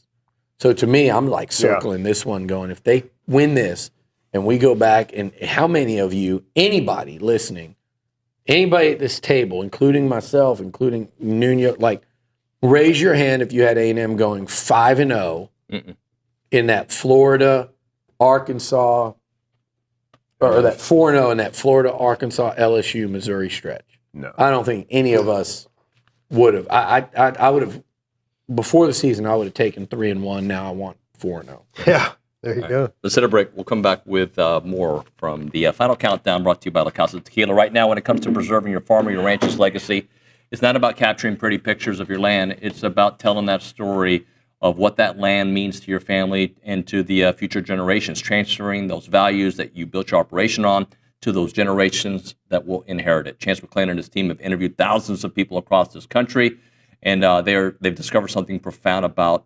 this land and what it means to your family. It's about building future and about being a blueprint for character.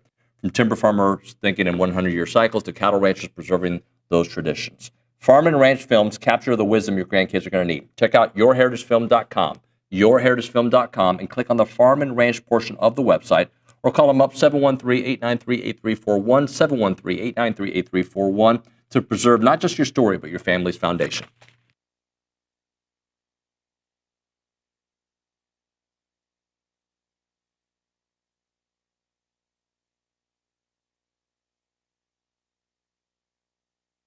Hey friends, David Nuño here for Prize Picks. They're back on TexAgs, prizepicks.com/TexAgs. Use the code TexAgs to get $50 once you play in $5 lineups. And Prize Picks is the best place to win cash while watching sports. Football season's here, basketball coming up, baseball, you name it. You go to prizepicks.com/TexAgs and start having some fun watching sports, making some money on there. And you can play Prize Picks in over 40 states, including California and Texas. Remember, they'll give you $50 in lineups once you play $5 lineups on Prize Picks. And they have the new thing. It's called It's Good to Be Right campaign, and they're kicking off the upcoming NFL season with their bold new campaign, It's Good to Be Right. The seasonal long push celebrates the thrills of getting it right, from the perfect prediction to winning your Prize Picks lineups. Prize Picks, it's good to be right.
And we're back on the final countdown, brought to you by La Casa Tequila. Raised in Aggieland, rooted in the SEC. We've got Billy Liucci, Seth McKinney, and Steve McKinney. All right, guys. Have you tried? Let's try. Why don't you do a little shot, right? Let's go. Let's do shots, everybody. You know that I Great made tradition. a promise to my sons that the first time I have alcohol in 20 years will be with them. What's with you and Olin with this crap? What crap are we talking about? Olin's the same way. Like, I'll do a shot with my son when he turns 21. He's had a shot or two since then, I assume. I've had 0 since 2006. That's good. A long time. You drunk would be a problem. I'd fight everybody. He'd be trying Except to wrestle. Steve and Seth. Yeah, he would be. You would be like wrestle everybody guy. You know I'm a black belt. I am the whitest of white belts. I'm so white. Hey now. All right, let's college football playoff rankings. Do you guys care? Pay attention to any of that? Sure. Let's. What do you want to know? I mean, did when you watched the show or saw the rankings and what they said about A&M's defense being the differentiator, did it mean anything? Did it care? Does it? Well, I mean, I thought we ended up where I expected us to end up, quite frankly, but I didn't like their narrative about us at all. I mean, I think that they talked about you didn't like the chairman's narrative, and McElroy's narrative. So they were like because Booger and Galloway, they were hyping us up, which is great, But if you look, they were like, I paid attention to. I didn't pay attention to the analytics. I paid attention to what happened on the field, but I'm like, I've been paying attention to what happened on the field with A&M. I really don't know what Ohio State and Indiana and all them look like so much, but A&M has been very, very effective on what they've been doing. Even the eye test, going up against good teams on the road, they've battled and they've done this and that. Yeah, they've looked bad at times, but they've come back and been very efficient and good and explosive when they needed to be. So I don't know how they brought up the eye test. That was wild. It's just funny to me how they use their narrative whenever they need to make a point. Like they don't apply that same logic to everybody else they rank. Yeah, they're ass clowns. Here's the deal. Here's what I don't understand is how all I hear about from these Big Ten honks lately is there's this SEC bias. No. I think they showed a damn Big Ten bias. I agree. And not even, it's almost like they didn't even really consider A&M moving past Indiana. Like, I get that you're beating up on teams. You didn't beat up on Iowa, who lost to Iowa State. And I've been following Iowa. They got Iowa ranked.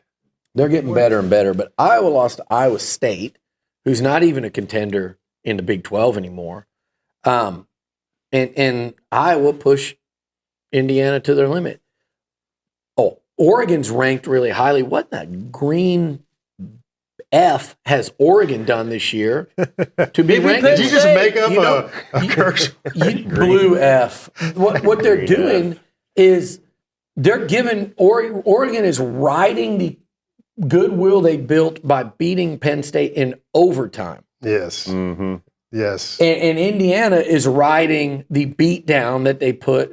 It was on Oregon, and that is what's propping two of their top 10 teams up right now. So, like, if Oregon ends up, and I think they're good, but like what A&M's proven is much more. And I think ultimately it's all this SEC hate works against some of these SEC teams. Look at what Herbie on some podcast or whatever was like. He's a Big Ten guy, right? And he was saying that the SEC is the best conference in the league. So it is. Well, because Herb Street actually he doesn't have an agenda, and he follows it all, and he sees it all. And I didn't need to see A&M ranked number 1. I didn't need to see him ranked number 2. And I don't even get offended. Yeah, at least tell the story better. I don't even get offended by them going, well, defensively, Indiana and Ohio State look better. First of all, I think Ohio State's the best defense in the country. I don't care what stats say. Just watch them play. But Ohio State was in a fight 17-14 with Penn State at halftime.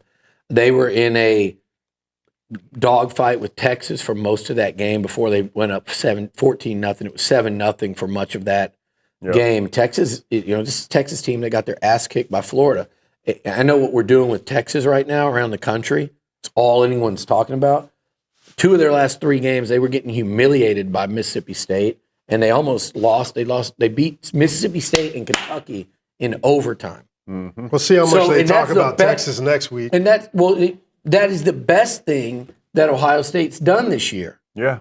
And so I understand that you can say A&M played against all these bottom teams now in the SEC. Well, part of the reason they're on the bottom and part of the reason these coaches are fired is because A&M beat the crap out of all of them. And that's part of what first. So their 6-15 record.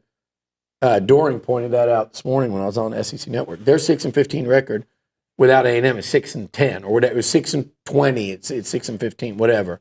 The Grim Reaper of the SEC. Yeah, but so my thing is this: if you really think like going into Fayetteville at night versus going into Piscataway, New Jersey, and playing Rutgers, or that's loud, or going in like. I've been hearing about Nebraska all year, and like they're improved. Nebraska sucks. Yeah, There at no point have I watched Nebraska and thought they're any damn thing. And like if Nebraska was playing Florida, I think Florida would hold them to 3 to 10 points. That's how bad Nebraska, even with Raiola. Like I just pick one of those teams. Minnesota, they're doing decent, aren't they, Reese, in that conference? Minnesota, like. Put Minnesota against Mississippi State and see, have them go down to Starkville. Like, I think people don't understand, like, and it's frustrating too with like, if the Big 12 gets 2 and Texas Tech. Texas Tech is 1-1 against remotely decent. They're 1-1 against remotely decent. Well, they got a test this weekend. So yeah, they're 1-1 against remotely decent. Okay, one of the remotely decent, the bottom feeder in the SEC, Mississippi State beat them, Arizona State, when they were healthy, when Arizona State was healthy. So meanwhile, I'll go to bat for Texas here. Look at who Texas has played, and because they played Ohio State, they're ranked behind Tech. You go, well, no, it's because they lost to Florida. Well, Tech lost to Arizona State. They lost to Mississippi State that Texas beat. Texas is behind Tech because they played Ohio State. That's it. And so I think it's such a moving target that if you're on one of these committees, you better like really understand your stuff. And I didn't get the most warm and fuzzy feeling that they do with the way they just kind of propped up Ohio State. I'll tell you this, I got a question about it too. Is like the playoffs are going to be beautiful to hash all this out. I just don't want to see a lot of SEC on SEC violence in some of these early rounds. I don't know how you can get out of that or what the committee can do, but they like to the best of their ability, they need to spread that out, man. Well, I wanted to bring that up. I'm glad, and we do have to hit a break here. But what happens if there are several 10-2 teams, Billy? Like, because there could be a world where you have 5 or 6 10-2 teams. Yeah.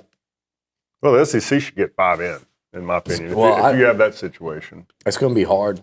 But I know it's going to be hard. The Big 12 could mess that up. The ACC could mess that up. Notre Dame. Like, if Missouri beats you and you end up 10-2, would they get that spot over you? Yeah, I mean, that's where you go potential. Would A&M get the spot over Notre Dame? Right. Miami right now is out, and Notre Dame. Problem is A&M with 2 losses. If Notre Dame keeps winning, the Aggies will be behind Notre Dame. And I mean, and that's bullcrap. So there's a lot. I do think at 10-2, A&M still would be one of those SEC teams. That got that's the kind of but talk you don't need that to. makes my BAS flare up. Dude, just win tomorrow. I agree. Yeah. Let's win tomorrow. I think they're going to win. Done with this. Here's some stats from Missouri Mike in Georgia. So he's Missouri Mike, but he's in Georgia on Twitter. A&M opponent record: A&M 6-20, Missouri 10-13. Mizzou scores 31.6 points a game at home versus P4. Okay, well, I know a couple of those home games. Who have they been against? Reese? Kansas, P4, I think, right? One was Kansas and one was South Carolina, who's given up a lot. A&M gives up 35.7 on the road. Well, one was Arkansas and one was Notre Dame. So go check those numbers. And then LSU scored 24, but one of those was in the final minute. A&M essentially held them to 16 points in that football game, if you really want to be SEC or Missouri Mike in Georgia. And then Mizzou gives up, A&M scores 45 on the road versus P4. Mizzou gives up 26 at home. Again, who have you been playing at home? A&M at 45 on the road. That's against a top 10 Notre Dame team. That's in Death Valley. And, Arkansas is, that's That's an easy one to go score 45. Gosh, dude. So anyway, he picks A&M. Steve's panicking. He picks A&M 28-27. I freaking hate Missouri. Wouldn't shock me, but I think here's the deal. I think the Aggies are better. Correct. You know, Zollers can play a great game in his first start. We've seen that before a million times at A&M. Yeah. Well, CJ Carr had really good. He was pretty good. But I'm talking about we've seen it where we've seen A&M teams lose in the past. Oh, we got a backup quarterback, then he beats A&M. What was that kid from Ole Miss that beat us at home one year? Yeah, Shea Patterson. But I'm just here to tell you, like, I think this is what about this team have they not said, no, that's not the case anymore. No, that's not that. We're not that team. We're not that history. Everything. Yeah, so that's why it doesn't flare me up, Steve. I recognize the potential to lose. I recognize it against LSU. I recognize it going to Fayetteville, maybe even more so than Baton Rouge in my mind. But they just go out and they figure it out and they do it. Yeah. And to me, when I'm looking at like the biggest difference is we're going on the road, right? Remember, this team had lost 10 in a row on the road when Mike Elko got here. 10. Oh, I remember. And we talked about this. Yeah. And what he's done just this year alone, they've won in Death Valley, they've won in South Bend, and they won in Fayetteville. And since he got here, they've also won in Starkville and Gainesville. And guess who else has won all those games? Nobody? Marcel Reed. Thank you, David. Yeah. I needed to be somebody. Why does this offense do so much better on the road? So Marcel Reed as a starting quarterback for basically a full year, right? Travel, baby. In basically a year's worth of games. He has won at Gainesville in the Swamp. He's won in Death Valley. He's won in front of Touchdown Jesus. He's won in Fayetteville. He's won in Starkville. Yeah. They go out. He's got a mentality, man. He does. And I think what it is he stays pretty level. Yeah. He does. All right, we'll hit a break. Will we? That was my stomach. Did you hear that? Did it growl? It was growling. Yeah. Hungry? Pretty hungry. Yeah. Milliken Reserve time, farm to table community in College Station. They got homes, they got trails, they got farms, they got wide open spaces with a mission to build a healthy community around nature. And they're dedicated to the conservation of a healthy community. 2,600 acres of open space, 30 miles of trails and homes. They want to connect families to nature and to each other. When you go there, you're just going to love the extensive network of trails throughout that wooded landscape. They're committed to maintaining and restoring that natural habitat. When you go there, you can go hiking, biking, canoeing, kayaking. They have equestrian trails. They have evening yoga and summer camps. And they have so much more to do there. You can connect with your family outdoors. Check out the website, millikenreserve.com. That website again, millikenreserve.com.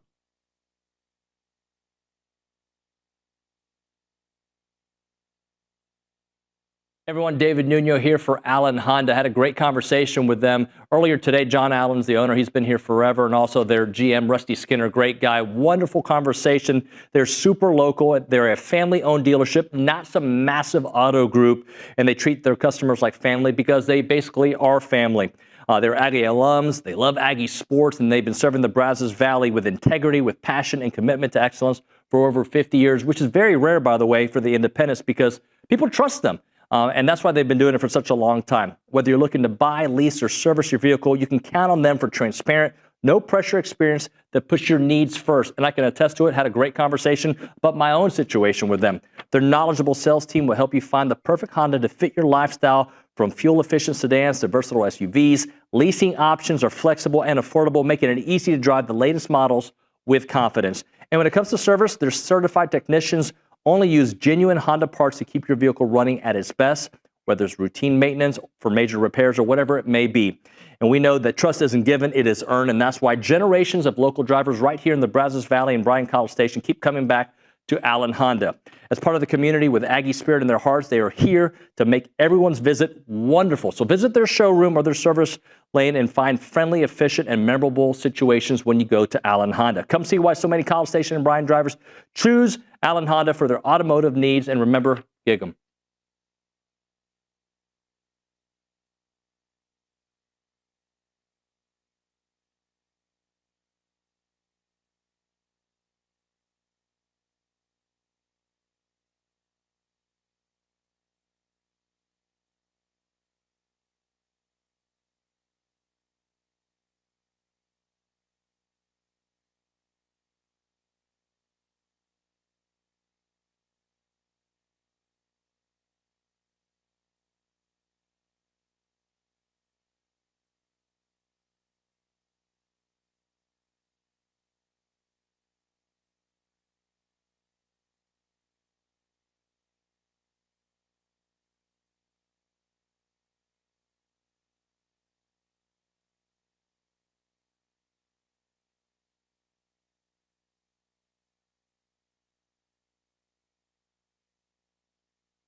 Frenetic. I just wanted everybody to know that we have 5 minutes in this segment. Just want to say it out loud. It's TexAgs Live, presented by David Gardner's Jewelers, Rollo Insurance Studio. Ben Franklin? Just voting, making a vote. And for Marcel for Heisman. Ben. Oh, wow. No, just kidding, but I did earlier.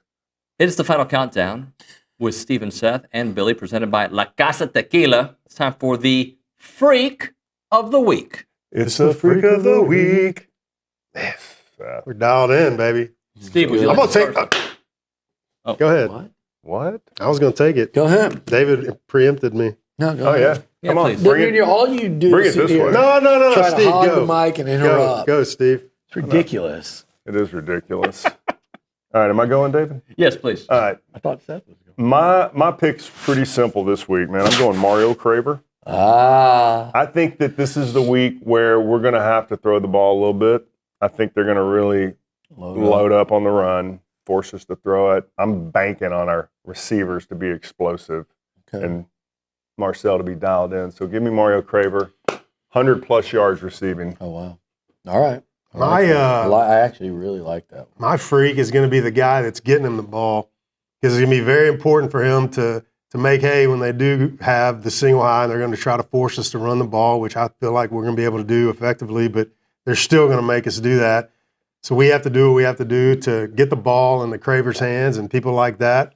And I think Marcel's going to have a great game. And when we do get in some sticky situations, he gets those first downs that we need with his legs, and he's been proving that he can do that lately. He's money. Billy? I might go change it up. And my inclination was to just go with the clean sweep and go KC Concepcion. And that's for the same reason both of y'all were talking about. But I'm going to go Torian York this week. This is like, hey, man, Amen like to that. they're challenging you. Did you hear what the commissioner, the CFP chairman said? Mac Rose. Did you hear what he said about your defense? You're a captain. You're a veteran. You're the leader. You know what they're saying about Hardy. You know that's what the challenge is. You know that Scooby Williams is out, so it's you and Damian. Like, I'm going to say Torian York. If A&M wins this game, which again, I'm picking them to win the game. I think they're going to win. It's going to be tough, though. I think this is one of those deals where, like, let's see one of those games from Torian York. Like, who was it, Reese, where he bought it? Was it Mississippi State or was it Auburn? It was Auburn, I believe, where he was just a menace. Like, let's see a game like that from number 21, and that's going to be my freak of the week. I love it. That's Who was yours again? Marcel. Marcel. I'm going to go Cassius Howell. Yeah. Cassius Howell, contrary to what PFF says about that Missouri offensive line, I think he's going to have a great game. Okay. Now we do He'll be a little extra motivated. Yeah. Being, you heard Drink was saying about him this week, just being from that area as a high schooler. So. Was he?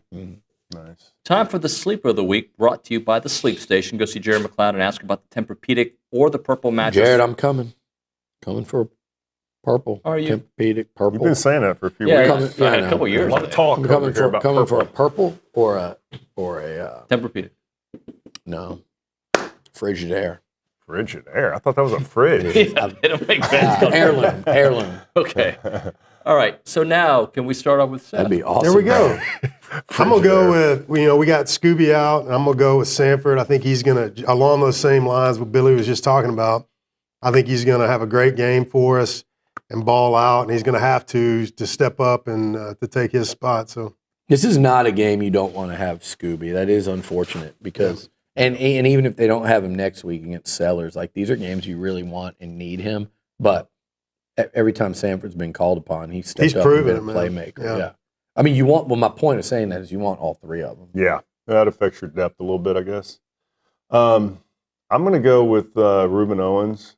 It's not really a sleeper, but I did pick Craver as my freak of the week for the passing game, but I'm going to pick Owens just kind of hedging in case we do lean heavy into the run and do well with it. So, because that would be my ultimate goal or desire, I guess, is for us to be able to just run the ball because that just opens up everything. Yes. I'm going to stick with kind of on your theme right there, and I'm going to actually say Jamarian Morrow. coming off a 2-touchdown game in Baton Rouge. You know, they're still filling that big void. You know, last year it was Le'Veon Moss that broke Missouri's back with that long touchdown run. He had a great game. Morrow, there you see him scoring on this screen. I think he's so interesting, a young player for them in the passing game as a runner. That's a great touchdown run right there. I mean, look at this. That's next level. To basically go in untouched from inside the 10. Those are the hardest yards to get. Look at that empty stadium. Beautiful. But I'm going with Morrow. He's coming on of late. 3 touchdowns in the Aggies' last 3 games, and playing against the team he was committed to until signing day. Wow, that's a great pick. And if I'm being really honest, that's who I was gonna pick, but I couldn't remember his first name. So that didn't stop me. I switched it to Owens. All right, I'm gonna pick. Ruben, hey, by the way, discount Ruben Owens at your own peril. The guy, like, he's kind of been an unsung hero, he's not a hero, but like he's been an unsung, really high level performer for this team this year when they've needed him. Yeah, and has made some big plays for this offense. What were the 2 big storylines last year against this team? Connor thrashing them and Will Lee stop the blanket. Yeah. So I'm going to go Will Lee. Okay. Not enough has been said about him. They're going to try to throw on him, and he's going to have one of those types of performances. So I'm going to go Will Lee as my. I'd love to see, David, this A&M secondary get their hands on some footballs. That's true. And intercept the football. You saw a drop. Man, Dalton Brooks could have had a pick 6 in Baton Rouge on that one. They got Nuss to throw it right to him. It was like easy catch for him, and he's so fast. I don't think anyone was catch. That would have been a 90 plus. I believe it would have been. The secondary has 1 interception this year. The defense has 2. I think they might match that on Saturday. I think the Aggie secondary gets their hands on some football. So therefore, I like your pick. Final segment of the program coming up next here.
games? 9 games? We're back. It is TexAgs Live. We're presented by David Gardner's Jewelers, Rollo Insurance Studio. We have exactly 40 seconds left on the show. Oh, no. So what we're going to do is we're going to do overtime. Nice. Brought to you by the Rogue Shop, okay? So Rogue overtime. Hopefully you have a premium subscription. We have that $1 special going on right now for a new subscriber. So go to TexAgs.com. You can see it on the homepage. But instead of starting the pick six, we're here with 14 seconds left. I think I'm just going to let the play clock go out. Okay. Gonna take a knee. We'll take a second as Nick changes the background, and we'll come back here on TexAgs Live. We'll see you on TexAgs.com here in 2 seconds. Aggies 27.